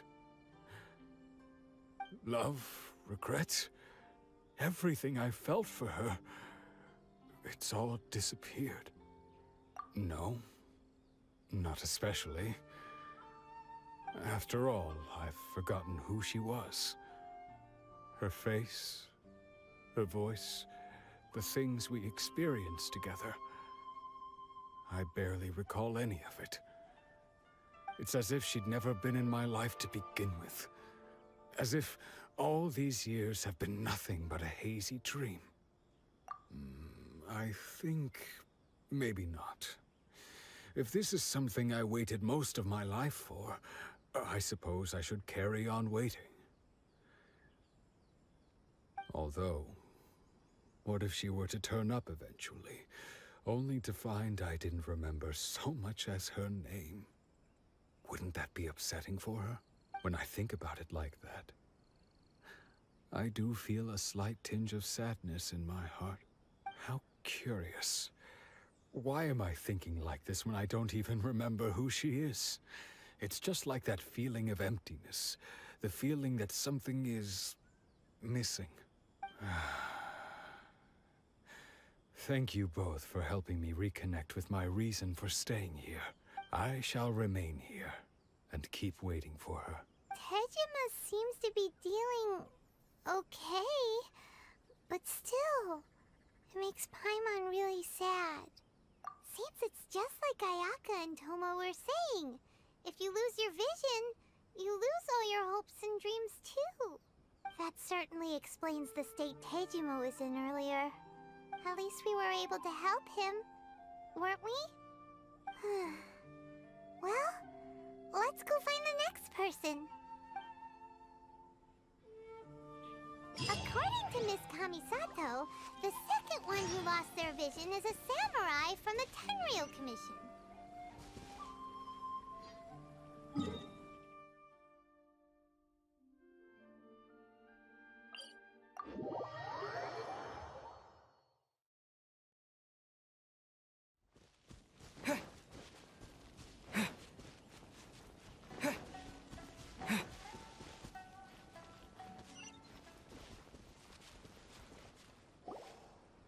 They say the Tenryou Commission is directly controlled by the Shogun.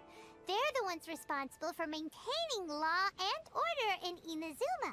The ones actually enforcing the Vision Hunt decree.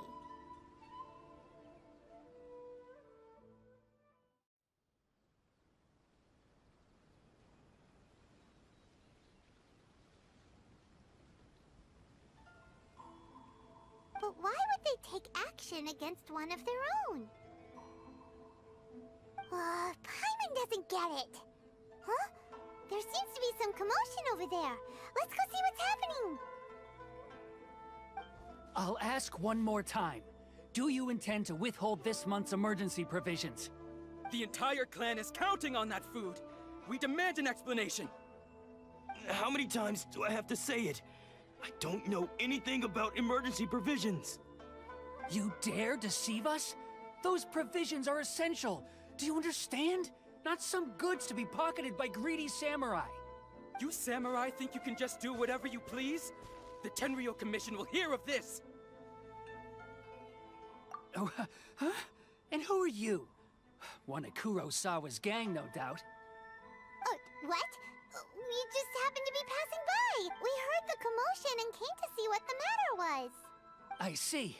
You seem to have come just at the right time. Perhaps you can help us settle this matter. This is Kurosawa. He's a samurai and a member of the Shogun's army. They issue emergency provisions to the area, and he's the one responsible for distribution. In the past, we'd simply ask him for provisions and everything would be delivered.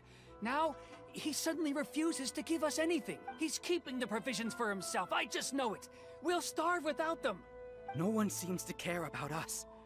We used to think Kurosawa was a kind man, but he's shown his true colors.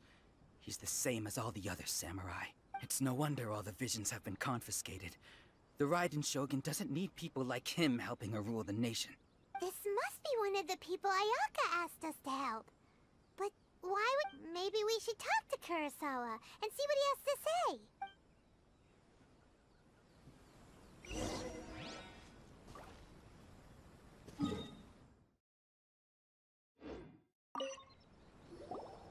I've never even heard of these emergency provisions.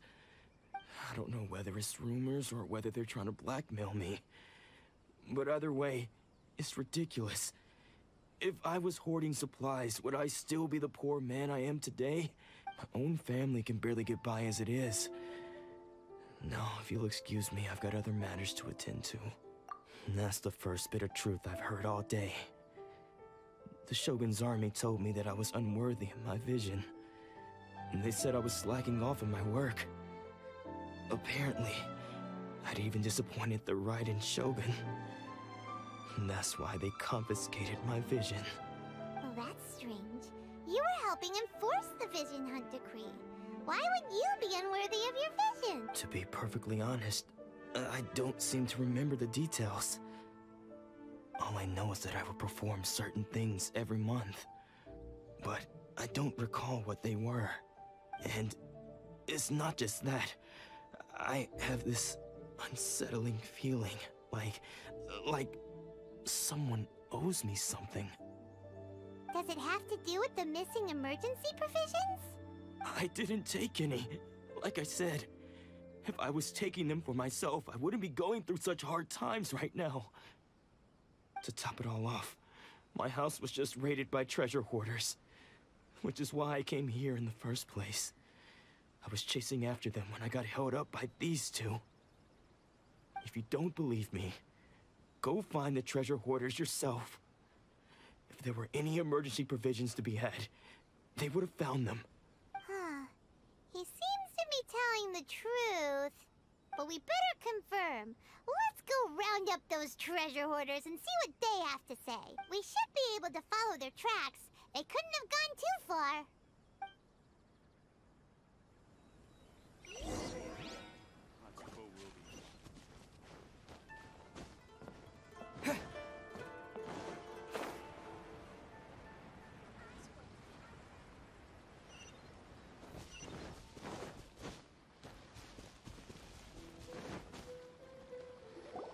We really outdid ourselves this time. All those samurai houses packed with goods. We really hit the jackpot. I mean, besides that one house. You haven't seen anything yet. There'll be a lot more where this came from. Today's just the beginning. I'll be leading you all on an epic journey of pillage and plunder. You demand, boss! These seem like the treasure hoarders we're after.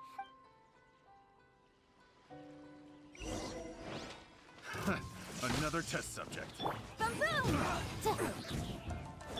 Ocean dry! I got careless. Prepare!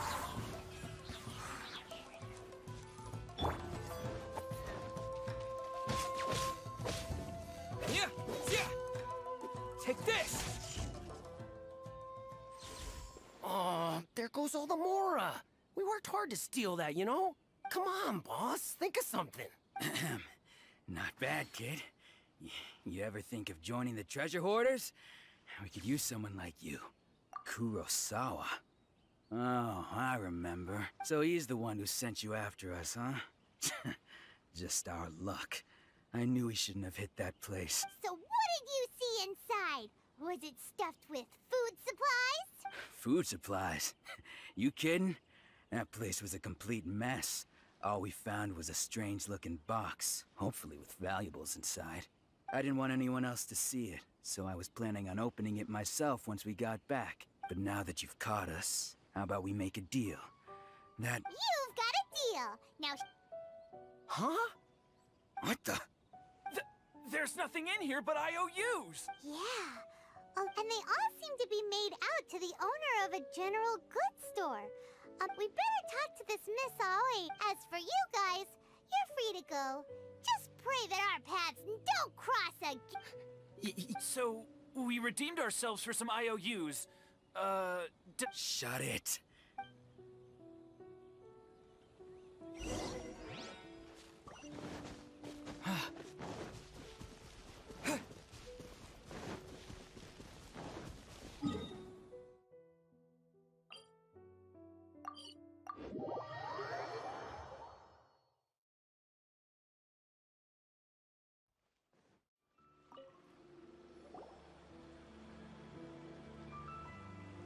Welcome to Tsukumomono Groceries. We've got everything you need.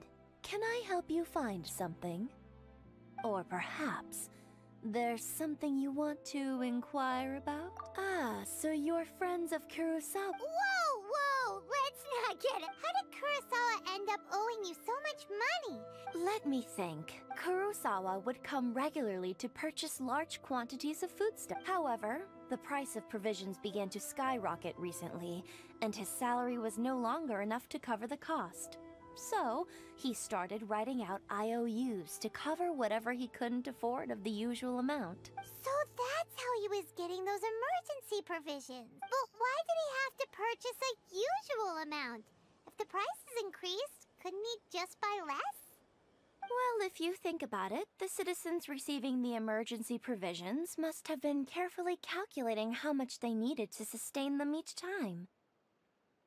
Kurosawa thought that it would be quite the disappointment for them if they found they didn't have enough, especially after such long and careful planning. So he deemed it necessary to take on the debt rather than let the people down. Wow. Kurosawa was purchasing all the emergency provisions at his own expense. And no one ever appreciated what he did. They just complained and held him accountable.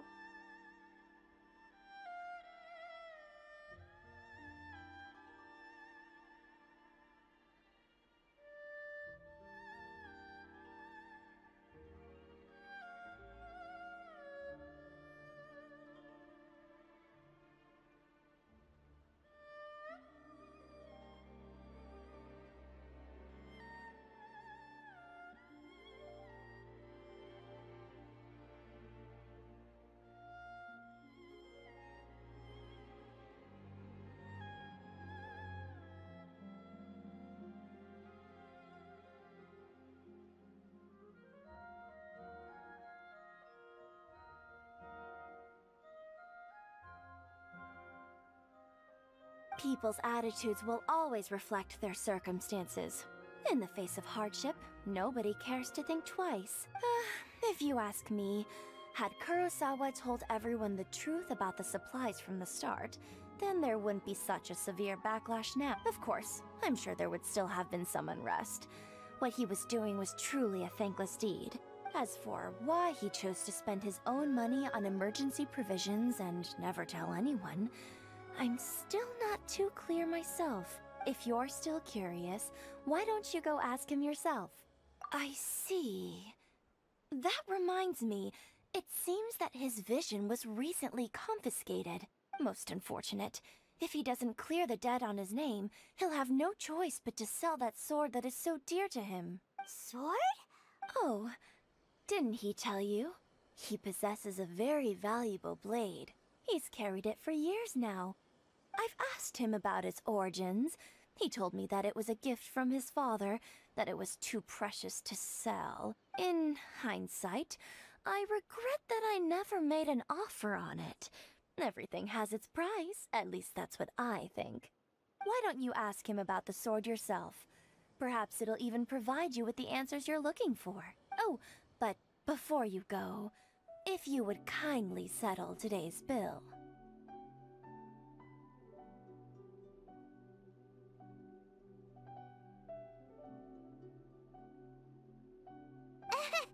But we didn't buy anything! Information is also a kind of commodity, wouldn't you agree? Don't worry, I won't charge much for information about Kurosawa. Nothing we— At least we now know where the emergency provisions are coming from. Plus, we found out that Kurosawa has a priceless sword in his possession. Let's go talk to Kurosawa again, and see if he can remember anything.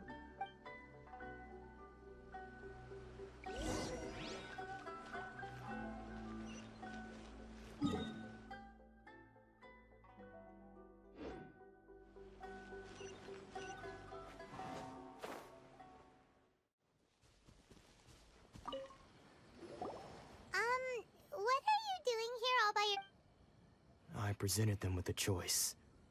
Either they left or I drew my sword. They left. It turned out to be a real time saver, actually. Perhaps I should start using it more often. Did you manage to track down the treasure hoarders? That just about sums it up.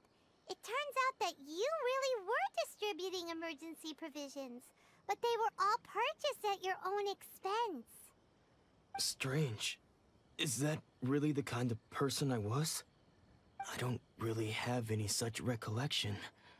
Even after all you've told me, I still don't remember anything. Why was I purchasing emergency provisions for everyone? And why would I put myself in such a difficult situation? I really don't understand. But I cannot deny that when I brandished my sword to scare those two away, I could sense that my body was somehow reluctant to do so. This sword was once wielded by my father. I remember once when I was young, I wanted to sneak out with the blade and show it off to the kids next door. My father ended up catching me in the act and scolded me severely. What did he say? I can't seem to remember that either. It would seem that I forgot many important things when my vision was taken from me. So many memories gone. Forever. No matter how hard I try to remember. All I can remember now is my father telling me that this blade bore his life's creed. Before he passed away, he placed the sword in my hands and said to me, "With this sword, you should..." Hey! If you look carefully, there seems to be some words engraved on the hilt. Can you recognize the words? Virtue and justice? Somehow those two words seem to explain everything now. Taking on seemingly endless debts to make others happy. I guess that must have been my greatest ambition after all. But what use are virtue and justice? I purchased the provisions for those in need, and look how things ended up. The Tenryou Commission seized my vision, and the very people I was so desperately trying to help refused to understand me. And the irony of all of it is, I somehow still felt sorry when threatening them with my blade. I'm incapable of being a good person, yet I'm equally unable to be bad. I don't know what to do with myself. Yet another troubled soul. When we get the chance, let's speak to Tohma about Kurosawa's debt. The Yashiro Commission would surely help cover his expenses. In any case, we must never let him sell off that sword. Yeah, Seems like losing all ambition is a terrible experience. Fortunately for us, you don't have a vision. Let's go find the next poor soul.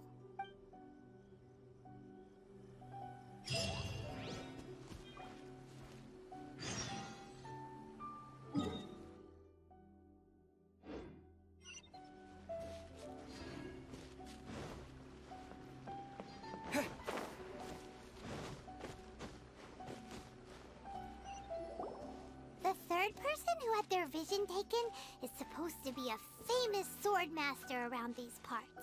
Paimon heard that he's the present-day master of Meikyo Shisui art. Sounds pretty impressive. This is his dojo. Luckily, there's some people around. Let's go talk to them.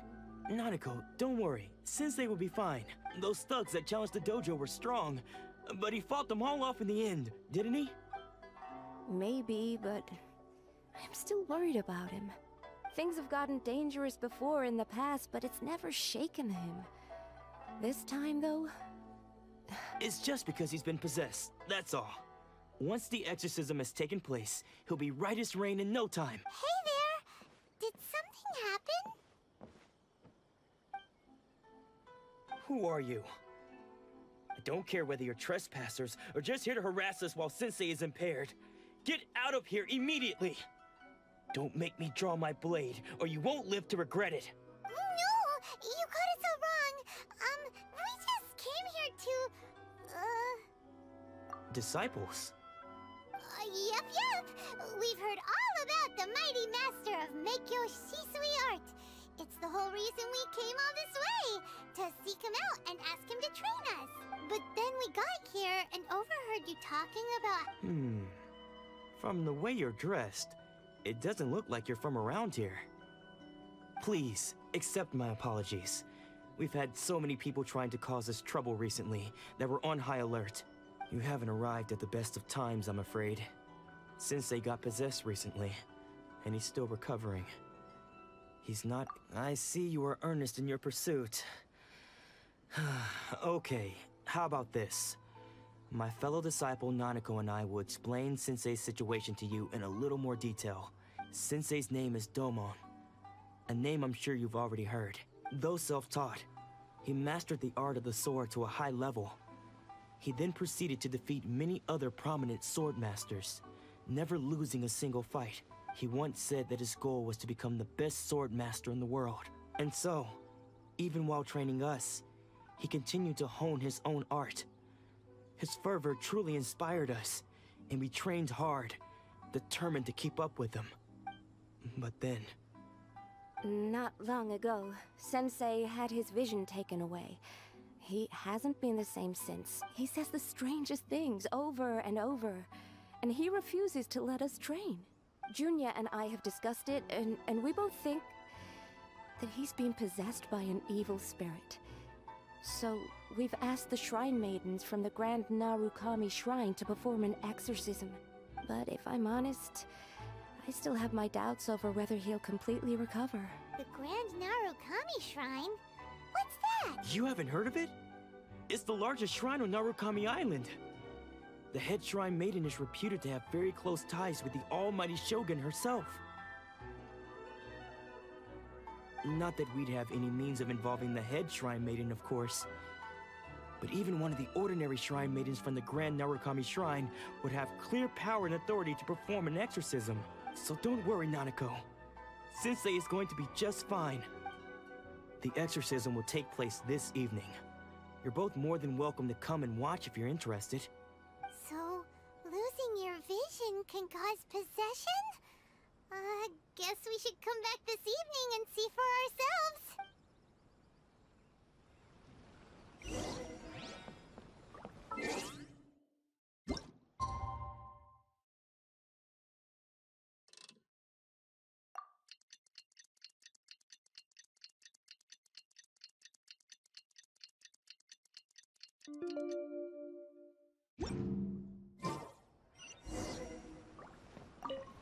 Shh. So you decided to come. It's a good thing you didn't arrive any earlier. You would have had to witness Sensei in one of his fits of madness.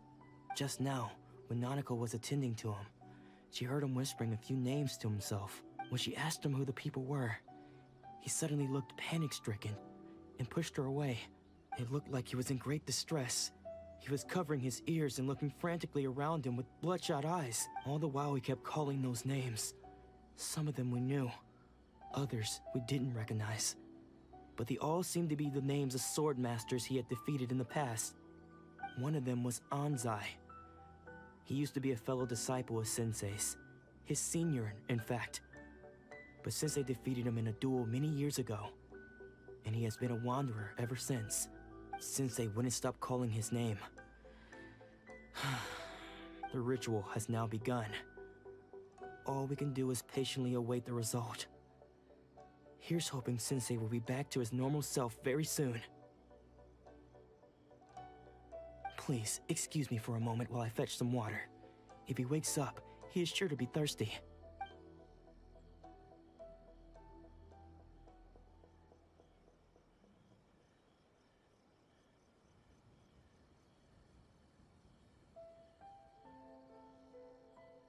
Huh? Who's that sneaking around? Uh-oh. Could they be here to mess up the exorcism? We won't let them get away with it. Come on, let's go after them.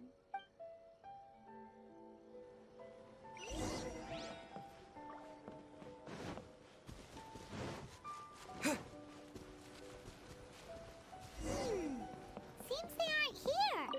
Should we keep going further up? Is this definitely the right place? Let's look a little further up.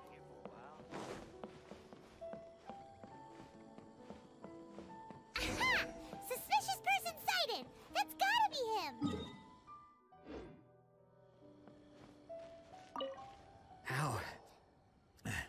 How did you catch up with me so quickly? Are you sure you're Domon's disciples? You move even quicker than he does. Unless... I guess it's been a few years. Maybe his skills have improved again. Excuse me? We're the ones asking the questions here. First off, who are you? And what are you doing sneaking around these parts? You seem like bad news, mister! Bad news? I'll have you know I trained side by side with Domon back in the day, long before you ever showed up. I don't care to talk about that time anymore. But if you must know, I am Domon's senior. His senior? Wait, that means you must be... Anzai? Yes, that's me. Because I don't wish to see Domon or anyone else associated with him ever again. When we were young, we trained under the same swordmaster, studying Make-Yoshi Sui art together. I had begun training 5 years before him, and everyone looked up to me as a steady and dependable older disciple. Practitioners of Make-Yoshi Sui art seek to achieve stillness of mind, freedom from all agitation. So the majority of disciples are indifferent to rank and reward, but Domon was different. The first thing he did when he joined was go straight to our sensei and ask him, with a beaming smile on his face, how to become the best in the world. Sensei scolded him and told him that the art of the sword should not be used for such vain ends. Sensei said that coveting the title of the best swordmaster, barely days into his training, showed that he had a fickle mind, and that this would impede him from ever mastering the blade.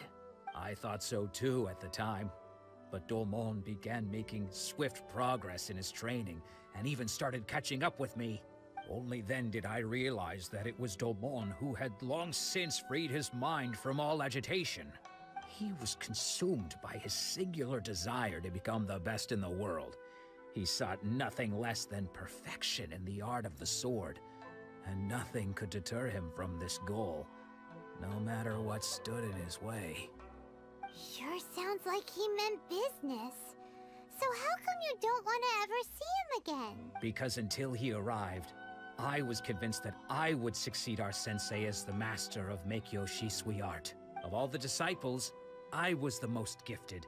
I had trained the longest. Everyone had high expectations from me. Domon's arrival changed everything. When we sparred, I lost not just the match, but my pride and my status too. I fled the dojo that day and never looked back. Later, I heard that he sparred with Sensei too. Sensei was advanced in years by then, and unfortunately that match used up every last ounce of energy in his... After that I wanted nothing further to do with him. Deep down though, I still respected his mastery of the blade, and his commitment to the art of the sword. So, when I heard rumors that he had lost his mind, my first reaction was to dismiss them as false. How could he, of all people, have lost his mind? His mind was the sharpest of them all. He had practiced Meikyo Shisui art to perfection. I decided to quietly come and see if it were true. Then, to my complete astonishment, I heard him call my name. I thought mine was a name he had long since forgotten. So you see, I came here not to cause him any harm. I just wanted to see for myself. Okay, you've heard my story. Seems like we got it wrong. Still, Paimon's not sure we should bring him back.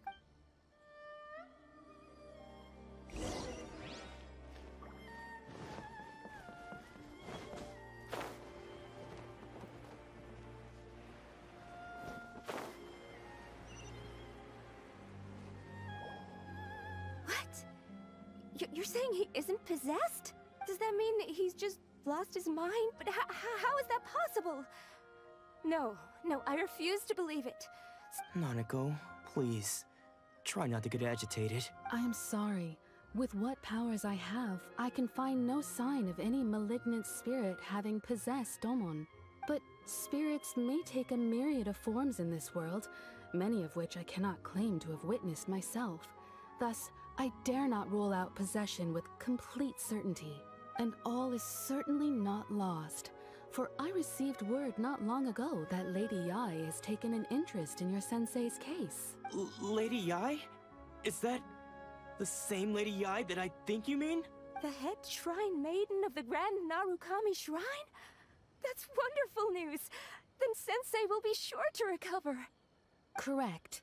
Lady Yae is most knowledgeable indeed, and has abundant experience in the exorcism of evil spirits and aversion of great calamities.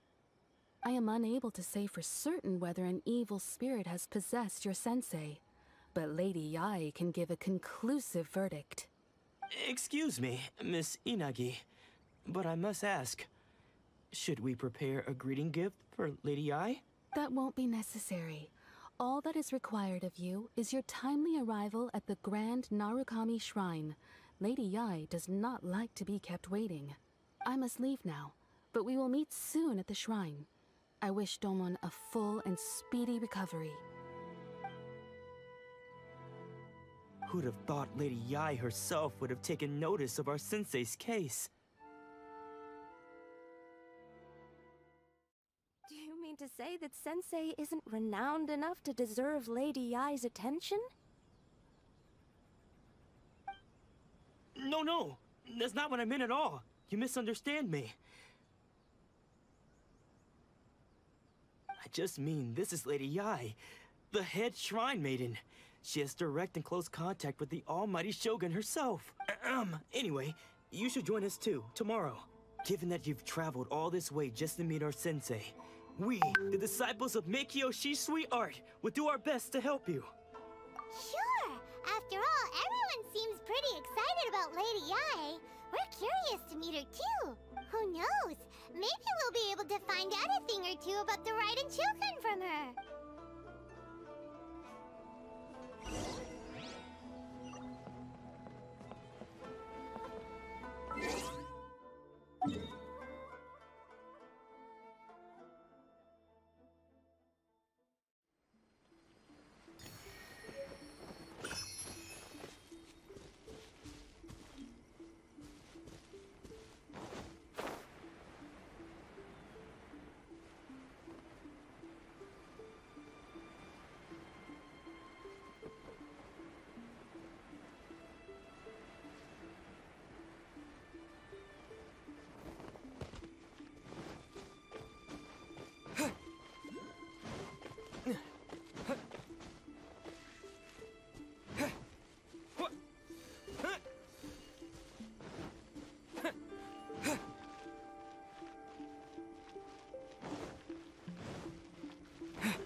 Do you think that's Lady Yai?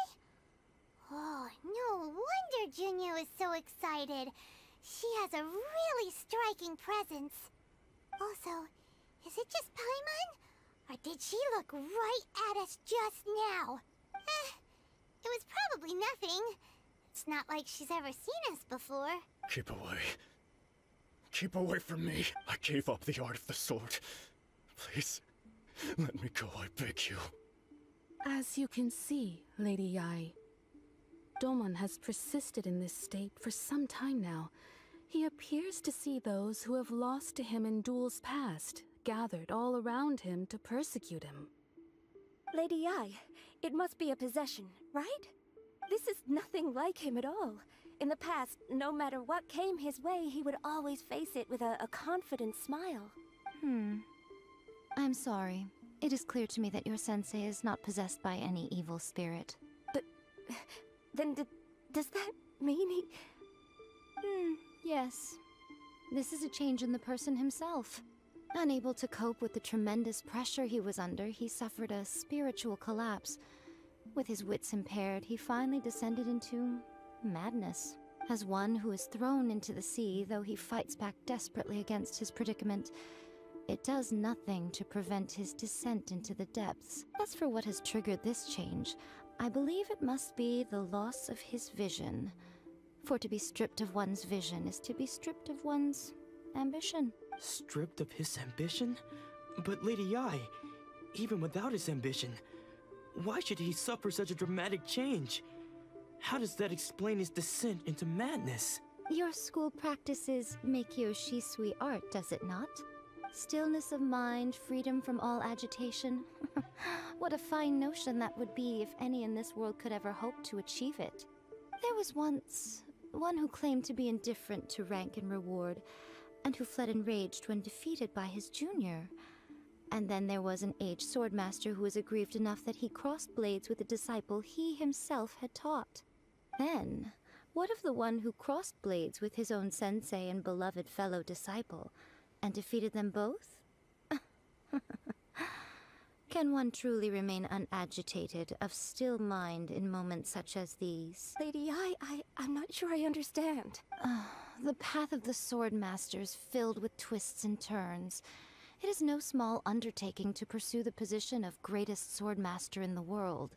It requires one to take their sword firmly in both hands and cut down the hopes and dreams of others, even those of one's closest companions. Only a deep commitment to his ambition to become the best made it possible for him to rise above the pain of these encounters, to focus on the way ahead. When that ambition disappeared, he began to doubt himself. As he battled his growing anxiety, he slowly descended into the state you see him in now. Much like a certain fatally flawed friend of mine. Poor sensei. To think he's been suffering so greatly. I'm sorry, Father. That's enough. Huh? Isn't that Ansai? Where did he come from? Did he follow us the whole way here? Ansai, why are there two of you? Is that you or a ghost? You're here for revenge, aren't you? I knew it would come.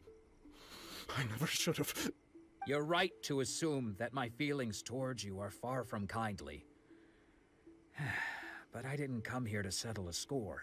It's been so long now that I made peace with it years ago. You did nothing wrong that day. I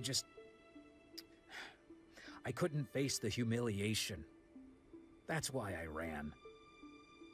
I don't think most of the people you beat along the way would hold it against you. On the contrary, when you cut our ambitions short, we entrusted them to you, in the hopes that they might carry you further. Now I know that we can't place our hopes in you any longer, since you've been stripped of your ambitions too. But that is no reason to strip them of theirs. Follow the way of the sword all the way to the highest peak.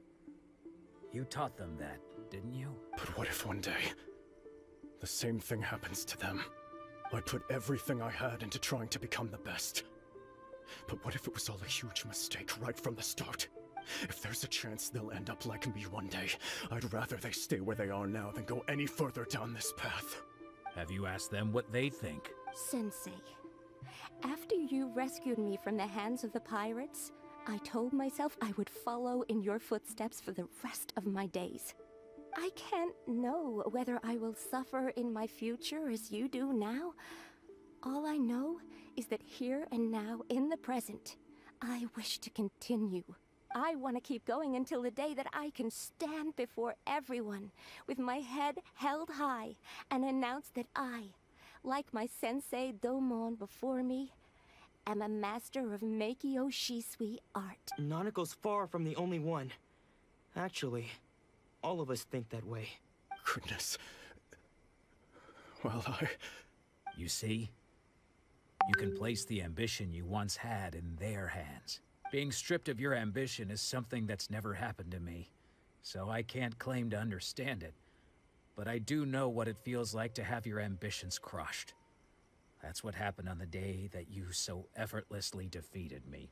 So, just as I once placed my ambitions onto you, it is time for you to release yours into their custody.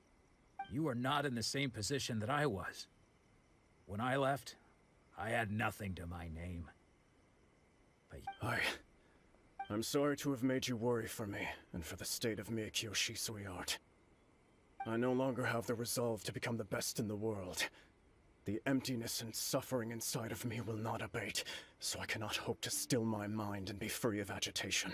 But as your sensei, I shall commit to imparting unto you everything I have learned in my life so far. This is my promise. And I humbly ask Anzai, my senior, to hold me to my word. You can count on that. I'd be checking in on you occasionally anyway, just to make sure you hadn't lost your mind again. But I am now used to the life of a wanderer. I do not belong in the dojo anymore, so I will simply stop by once in a while to make sure you aren't cutting any corners with them. Well, don't just stand there staring at me. Say thank you to Lady Yae and then get yourself back home.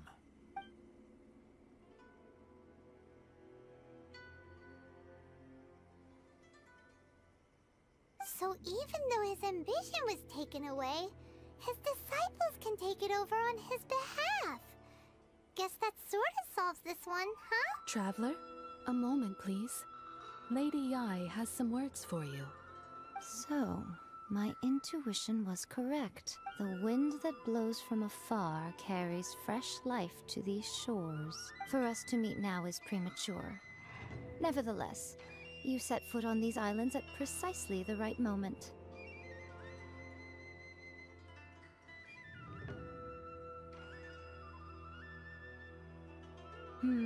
I have high hopes for you, child. Don't disappoint me. Ooh, Lady Yae seems to have taken a real interest in you. She seems super mysterious. Paimon's so curious what she really meant by all that. We can come back to it another time.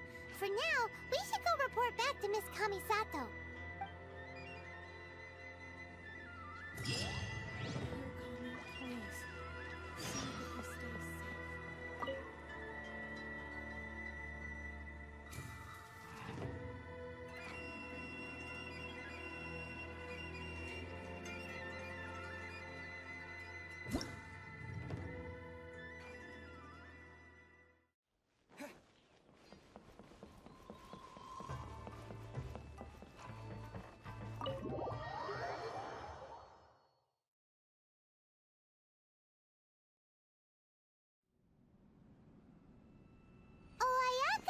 Guess who fulfilled all your wishes?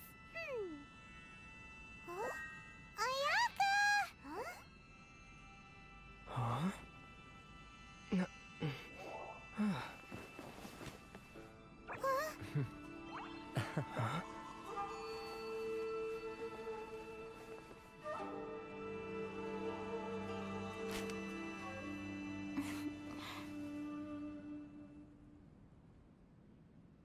Traveler, Paimon, it is a pleasure to finally meet you both face to face.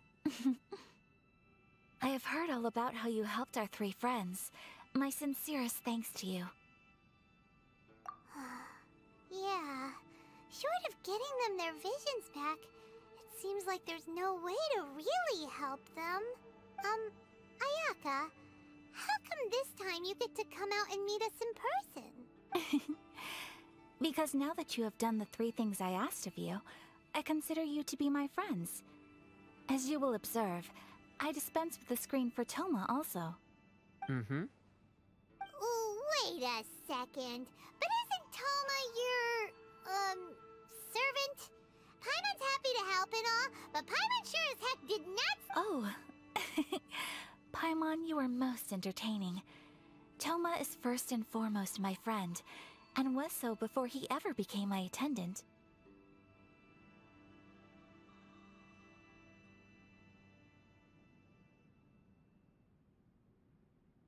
Oh, okay then. Ayaka, you seem pretty different out in the open compared to how you are behind the screen. Alright, we can be friends. Thank you both kindly.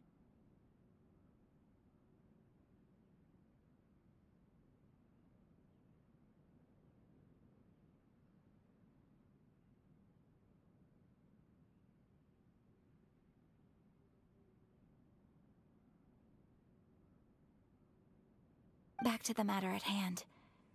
You have now witnessed the pain of those deprived of their visions. What are your feelings on what you have seen? Perhaps in the eyes of a deity such as the almighty Shogun, the lives of those who inhabit the world are inconsequential.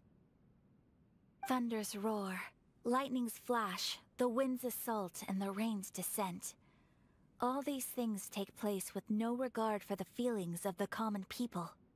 But I believe that surely you understand what they must endure. It seems that perhaps now you can appreciate my feelings on all of this. In which case, perhaps you would be willing to reconsider your stance? You will? Really? Naturally.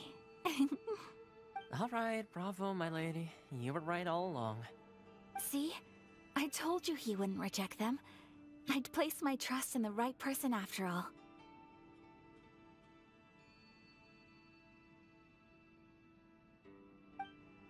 Now then, given that the remainder of our discussion pertains to matters of a more confidential nature, perhaps we could move to the Komore Teahouse? We ought not to involve other members of the Yashiro Commission.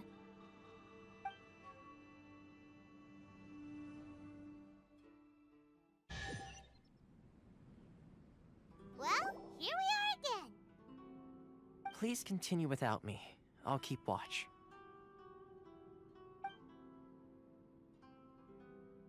So, what's the deal with this place anyway? What makes it your favorite meeting spot? This is land that was gifted to the Yashiro Commission by the Shogun. The Kamisato clan has the exclusive right to plan, build, and repair any property on this land, and even to allow or deny access. Such privileges exist due to the Yashiro Commission's role in managing ceremonial affairs. Oftentimes, it is not appropriate to discuss details in front of bystanders. Oh, Paimon gets it! Gotta keep a bit of mystery, right? Once the number of ceremonial affairs conducted in the city began to decline, our forebears built a tea house here. Only members of the Yashiro Commission are permitted to come and go as they please. Makes sense. Perfect place for a secret base. In any case, we can talk freely here. I presume you have a few questions that you wish to ask me?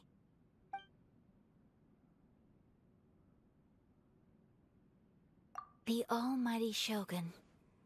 I've seen her on but only a few occasions, most of them formal ceremonies. She inspires awe, commands respect, and exudes a sense of absolute authority. But as I recall, there was something else about her that struck me even more deeply. It was her almost complete lack of any emotion. In that sense, she appeared to me to be less of a ruler and more of, well, an executive official, I suppose. focused exclusively on her single goal of implementing eternity, acting accordingly without feeling. The issue is this. For the vast majority of people, the Vision Hunt Decree is something that has no implications whatsoever. After all, it is but a tiny minority of people who receive visions. Moreover, it is not unknown for visions to spark jealousy in others. Because of this, the attitude of most people towards the Vision Hunt Decree is one of indifference. How can they be like that? Paimon's getting mad.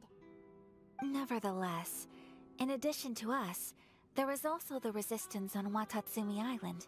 Resistance? You mean like an army fighting against the decree? Yes. Many who have lost or fear losing their visions have rallied together under Sangonomiya on Watatsumi Island to form a resistance group. To say a little more about Sangonomiya, historically, there has always been some conflict between them and the shogunate of Narukami Island, due to their different belief systems. But I do wonder whether there may be some other agenda behind their resistance movement, beyond merely fighting the Vision Hunt Decree. Of course! We have tried on numerous occasions. Unfortunately, each time a proposal to repeal the decree arrives at Tenshukaku, it is promptly vetoed by both the Tenryou Commission and the Kanjo Commission, and subsequently scrapped. They invariably adopt a stance of unconditional support for the Shogun's decisions. They have no interest in discussing anything. It almost makes one wonder whether they had a hand in the Shogun's sudden decision to issue the Vision Hunt Decree. Ooh, Paimon has a question though! Oh? What would you like to know, Paimon? Have you got a plan yet to fight the Vision Hunt Decree? To be honest, we do not. What? Please, do not forget that challenging the Vision Hunt Decree is tantamount to challenging a deity. Coming to terms with that is already a difficult step to take. So what are we gonna do? Well, for the moment, all we can do is try and reduce the harm that is being caused by this decree. For example, by providing vision bearers with safe refuge, or manufacturing counterfeit visions for them as a contingency measure. You're telling Paimon that there are people out there who can make fake vision? Don't underestimate the talents of the craftspeople in Hanamizaka. To the naked eye, their counterfeits are indistinguishable from the genuine article. The problem we are facing right now is that Master Masakatsu, who was providing us with counterfeit visions, has recently been arrested by the Tenryou Commission. Darn! So they found out about it? Yes. We knew it was not a long-term solution, and that it was only a matter of time before it would be exposed. Exactly. I feel the same way. But given mine and Tohma's identities as part of the Yashiro Commission, breaking him out of prison would risk dragging down the reputation of the entire Kamisato clan should we be caught. That would only serve to cast suspicion on any future activity we might seek to attempt. By no means do we intend to place the burden of such a task on your shoulders alone. When you are ready, go to Hanamizaka and look for a fireworks shop run by the Naganohara family. There, you will find someone who can help you.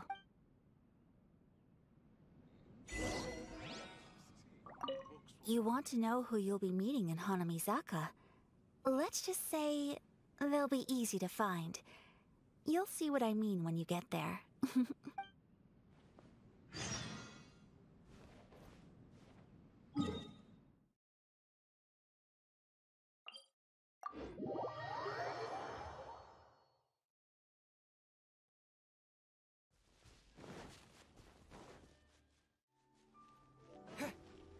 Just hand it over. You don't want any trouble with me. If you think your elemental powers are enough to resist the Vision Hunt Decree, then you'd better think again. Believe me, you're not the first of your kind we've encountered, and we've seen the same unpleasant outcome time after time. You'd best save yourself the trouble. Can't you make an exception? I just got this vision. I won't even use it, I promise. So this is the Vision Hunt Decree in action, huh? We can't just sit around and watch things unfold, can we? Hey, wait! Huh? There's someone trying to get our attention. Come on, this way. What's going on? Can't you see we need to go help? Shh, quiet. Just sit tight and watch for a moment. Hey, this isn't right, you know. Just because you don't have a vision doesn't mean you can sit back and watch others in trouble. Huh? Hey, wait! You do have a vision! Shh! If you don't keep your voice down, I won't have one much longer. Alright, alright. Here, take it. Wise choice. Alright, let's go. What should we do now? He's already given up his vision. Doesn't he know what could happen to him after losing it? This is your fault. You're the one who stopped us from interfering. Many thanks, Miss Yoimiya. If you hadn't swapped me a fake just now, I'm sure I would have lost it. No worries. You put on quite the convincing performance. Oh, so that's what's going on here. And to think Paimon was about to unleash Paimonial wrath on Miss Yoimiya. Sorry about that. Think nothing of it. I could tell from your reaction we were on the same side. You just didn't know it, you know? Oh, right. Allow me to introduce myself. I'm Yoimiya, the current owner of Naganohara Fireworks. It ain't much, but it's honest work. Great to meet ya. Practically everyone on Hanamizaka knows Yoimiya. She's the queen of the summer festival. Without her and her fireworks, summer on Narukami Island just wouldn't be the same. Whoa, that's quite the introduction. Paimon loves fireworks. It's nice to meet you. Stop it, Hanjiro. You'll embarrass me. As for thanking me, you'd be better off thanking Master Masakatsu. He's the one that gave me the fake visions in the first place. His handiwork allowed me to keep my own vision. Whew, I can't even imagine trying to run the business without it. Yes, Master Masakatsu is a good man. It's too bad good people seldom get the recognition they deserve. Master Masakatsu? Huh? Do you guys know him too? You don't say! Then it sounds like the Shirasagi Himegimi has a plan. Awesome! I've been thinking that if I just marched straight in there by myself, I'd probably get Miss Kamisato in a whole heap of trouble. So, what about if I join you instead? Sure, welcome to the team! Ayaka told us to go look for help at a fireworks shop. She must have meant you! Seems like I finally got a new job to do. Besides hiding vision bearers in my shop, that is. So, Master Masakatsu is being held at the police station.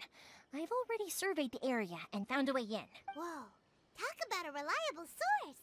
Seems we've got the right person on our team. Not bad, huh? Let's go as soon as everyone's ready. Don't worry, Master Masakatsu. We're on our way. Time to break him out!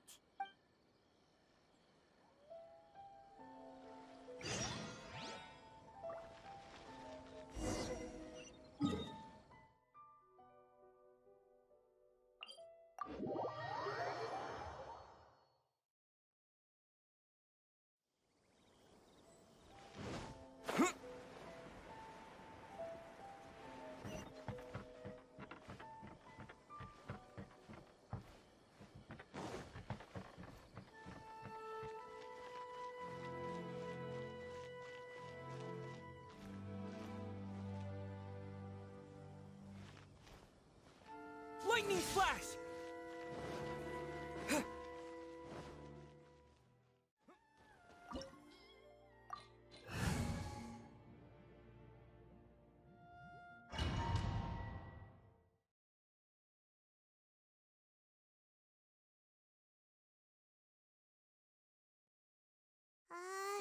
Now that we're inside, this place is a whole lot creepier than Paimon imagined. Come on, this way. As long as we stay quiet, we've got a good chance.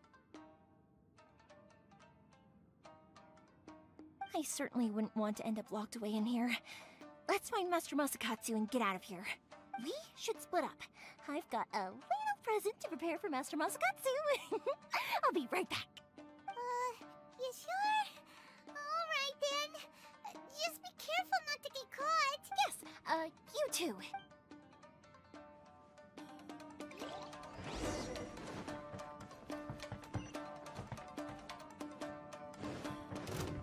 Lightning flash!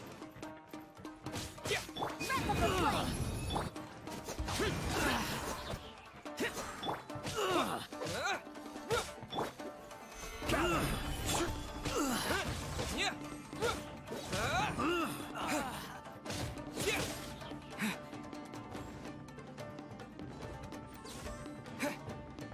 Talk about a big door!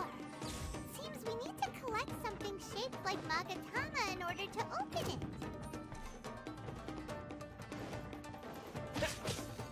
Show me what you've got! Order. For it! Incinerate! I must... Lightning flash! What? I must withdraw.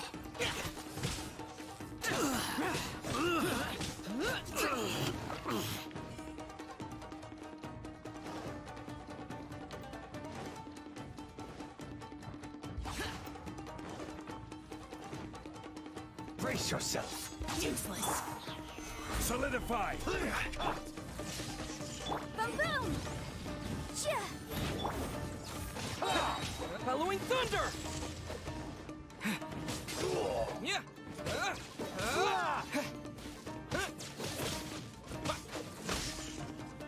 Allow me. Strike first. Solidify. Show me what you've got. Compel.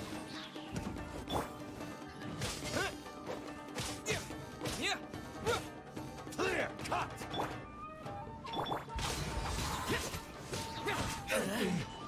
Bested.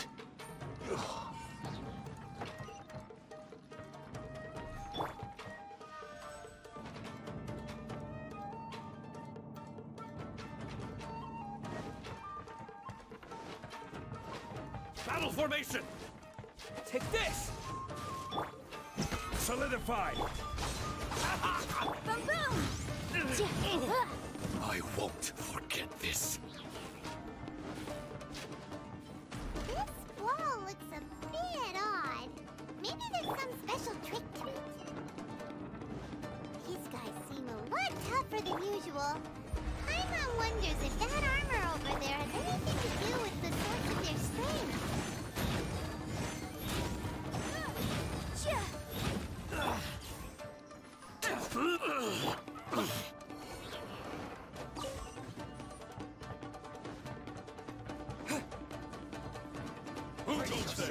Here! Get them!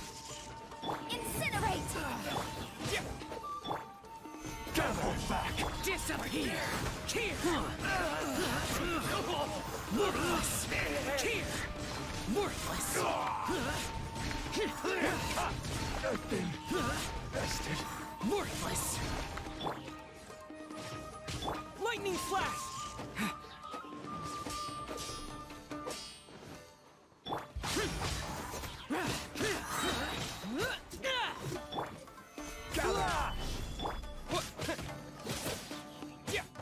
I need to train harder.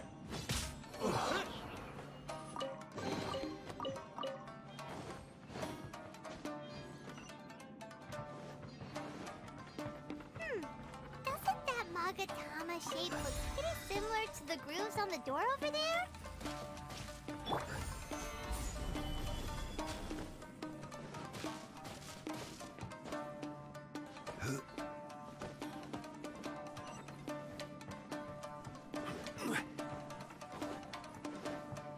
Brace yourself. This is order. Show me what you've got. I must withdraw. Solidify. Boom boom! Inadmissible action!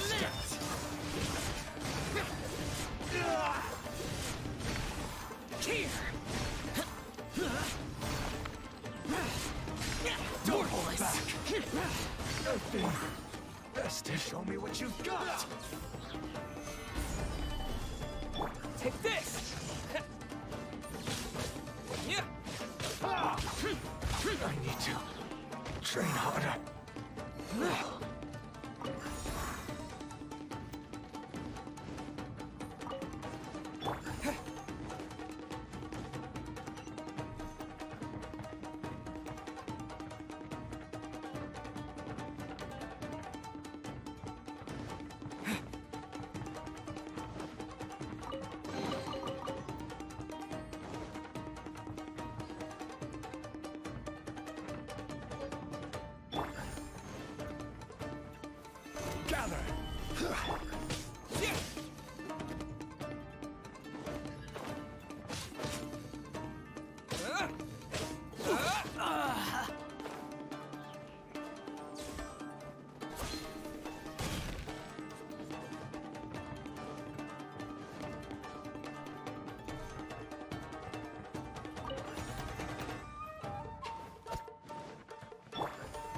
Solidify!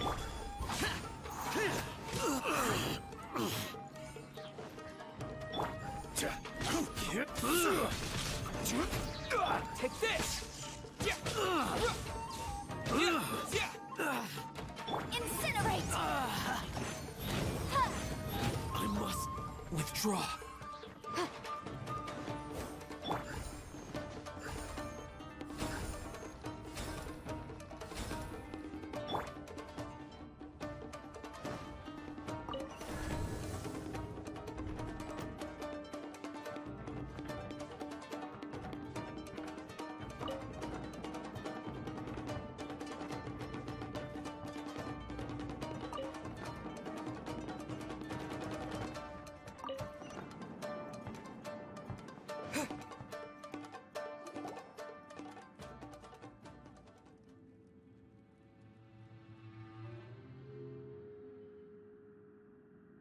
Shh! Quick! Hide! Look over there. That must be Master Masakatsu. Did you really think that little trick of yours could fool us? Locking you up was just the beginning. No! Oh no! Those Tenryou Commission brutes are torturing him! If we don't come up with a way to break him out fast, then... Huh? Yoimiya, when did you get back here? I can't bear to watch. If anything happens to Master Masakatsu, our whole plan will have been for nothing.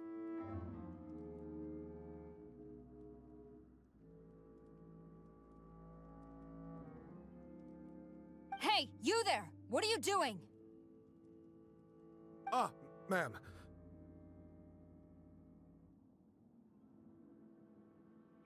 We were just teaching him a little lesson, that's all.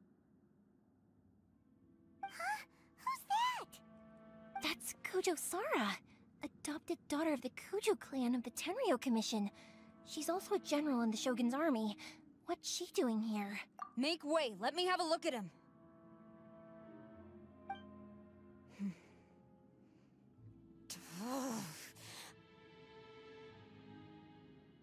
I'm sure you're well aware that torture is strictly against military regulations. Yes, ma'am. If you are unashamed of such disgraceful action, then you are also unworthy of the Tenryou Commission itself. Do I make myself clear? Yes, ma'am. It won't happen again.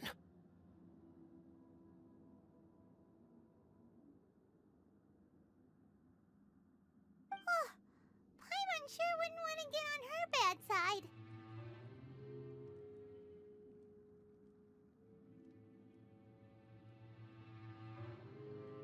Hey, this is our chance. Let's move while they aren't watching Master Masakatsu. Yoimiya, are you sure now's the right time? Who is that? Quick, go and investigate. Yes, ma'am. They're coming! Quick, hide! Sorry. I didn't mean to. Don't worry, I've got us covered. Time for my little present.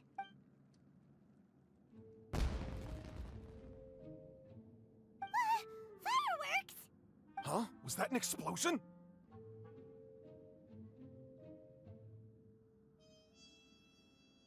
It sounded like fireworks. Quick, let's hurry!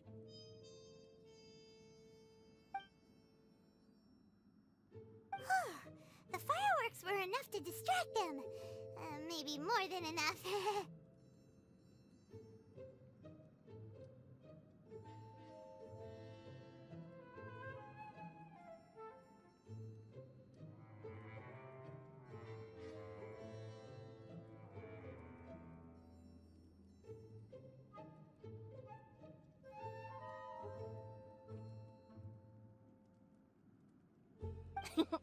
Fireworks aren't just for festivals, you know. I was particularly proud of this batch. I decided to.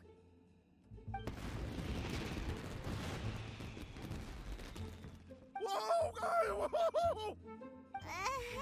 Yoimiya, this is turning into a bit of a fireworks display. Fireworks are my craft after all. Every match has to be spectacular. Look, the coast is clear! Now's our chance!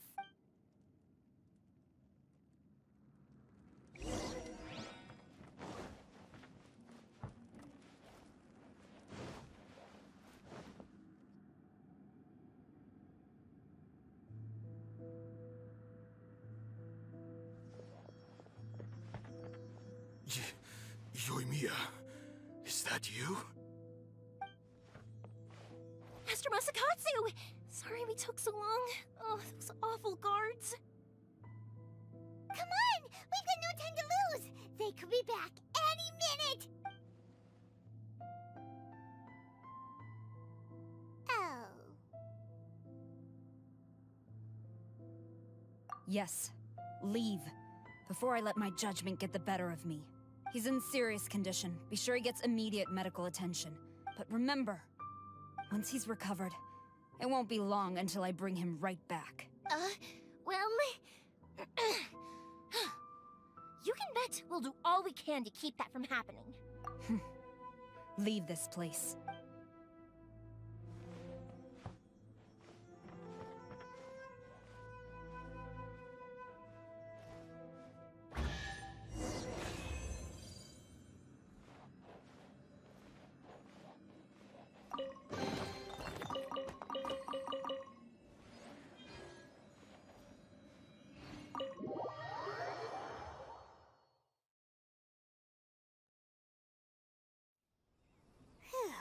We're finally out of that creepy place.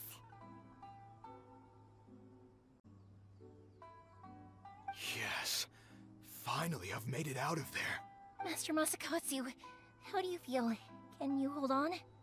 Don't worry. I think I can make it to the infirmary without keeling over. Thank you. All of you. I'll take him to get treated. I'll treat you to a round of drinks once this is all over. Don't worry about us. Just take care of Master Masakatsu.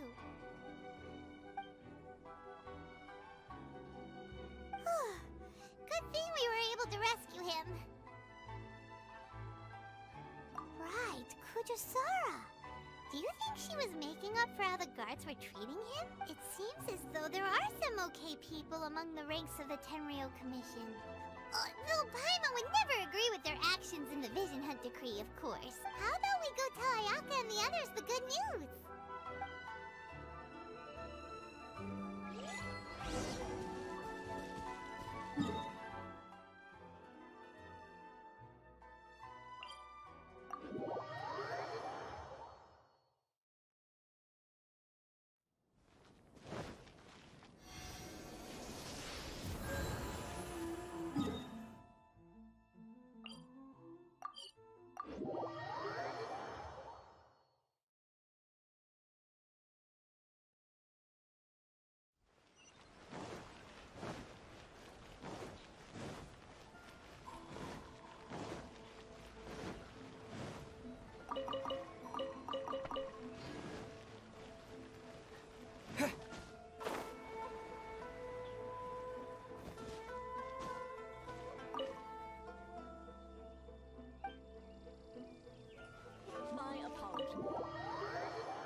I see. So Kujou Sara stayed her hand. It would appear she still has some honor to her. I wonder if we should try establishing contact with her. Perhaps we could coax out some information.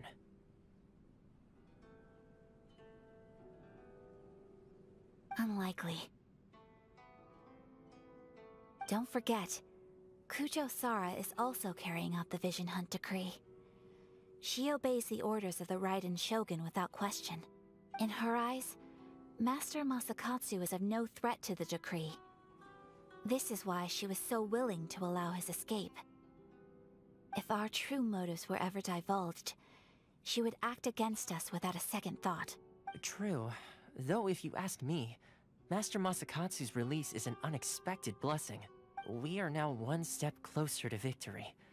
And we couldn't have done it without Yoimiya and the Traveler. You're turning out to be even more reliable than we expected. Don't mention it. Indeed. Things may have turned out very differently this time without the help of the Traveler.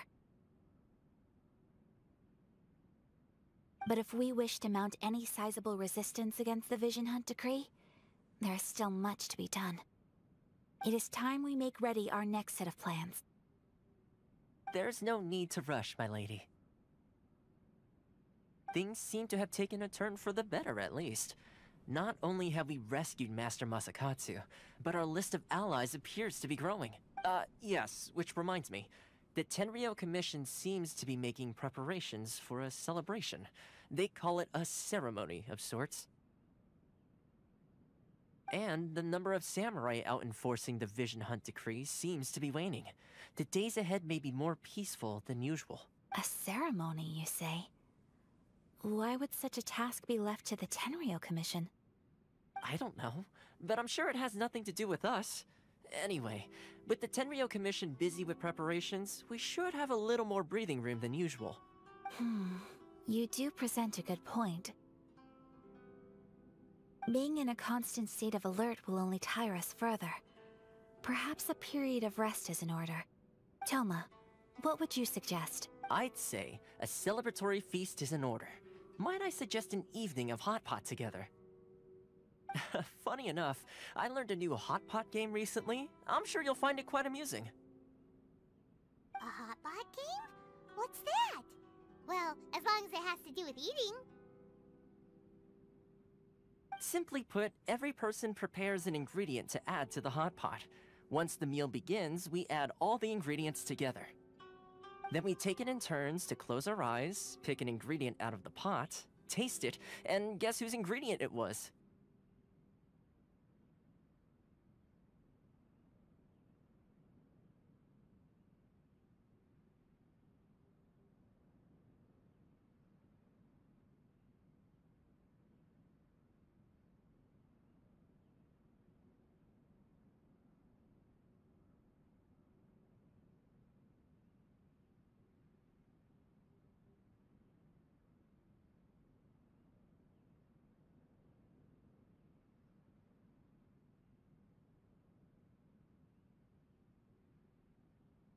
Anyone who guesses correctly can go again, and whoever finishes the meal with the most points is declared the winner.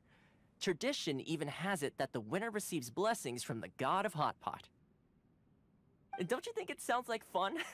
I've been wanting to give it a try. In fact, I've already got my ingredients prepared. You really do want to play, huh? Well, sounds like we've got our work cut out for us. Time to gather some ingredients. But...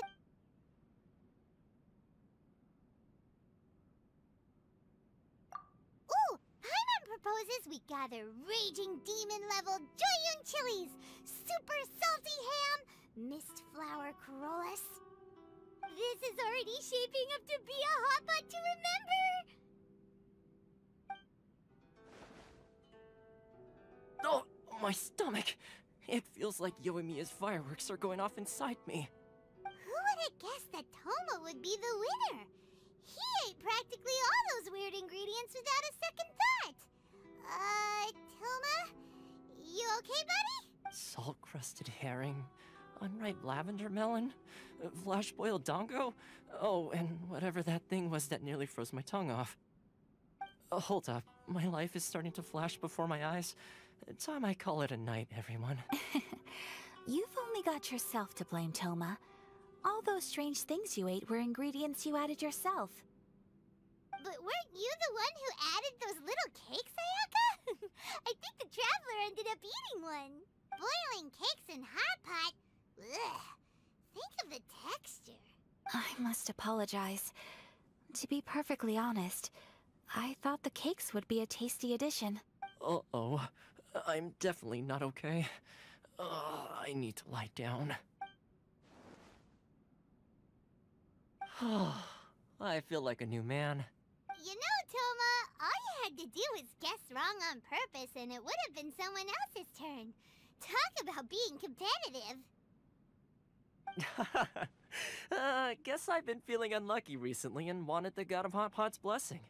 Perhaps I did get a little carried away. Still, I couldn't be beaten at my own game first time around. I think my luck has already taken a turn for the better. I can sense it. So without further ado, I hereby declare that the winner of today's Hot Pot Challenge is... me. Oh, brother.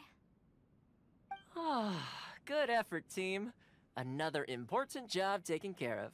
Next on the agenda, some well-earned rest and relaxation. Yes. If the Tenryou Commission truly is as busy with preparations as Tohma claims, then some rest would be a welcome change of pace. And with the extra time, there are some other matters I wish to attend to. Let's all take some much-needed time off. After a few days' rest, we'll reconvene at the Komore Teahouse and discuss our next operation. Downtime is hard to come by these days, so be sure to make the most of it. I'll tidy things up here and start thinking about our ingredients for our next round. There's gonna be a sequel? Sure, why not? We should play again now that everyone knows the rules. I'll see you all later. Bye, Tohma! Seems we won't need to be visiting the Komore Teahouse for a while. Why don't we go explore some other places? Books were more interesting.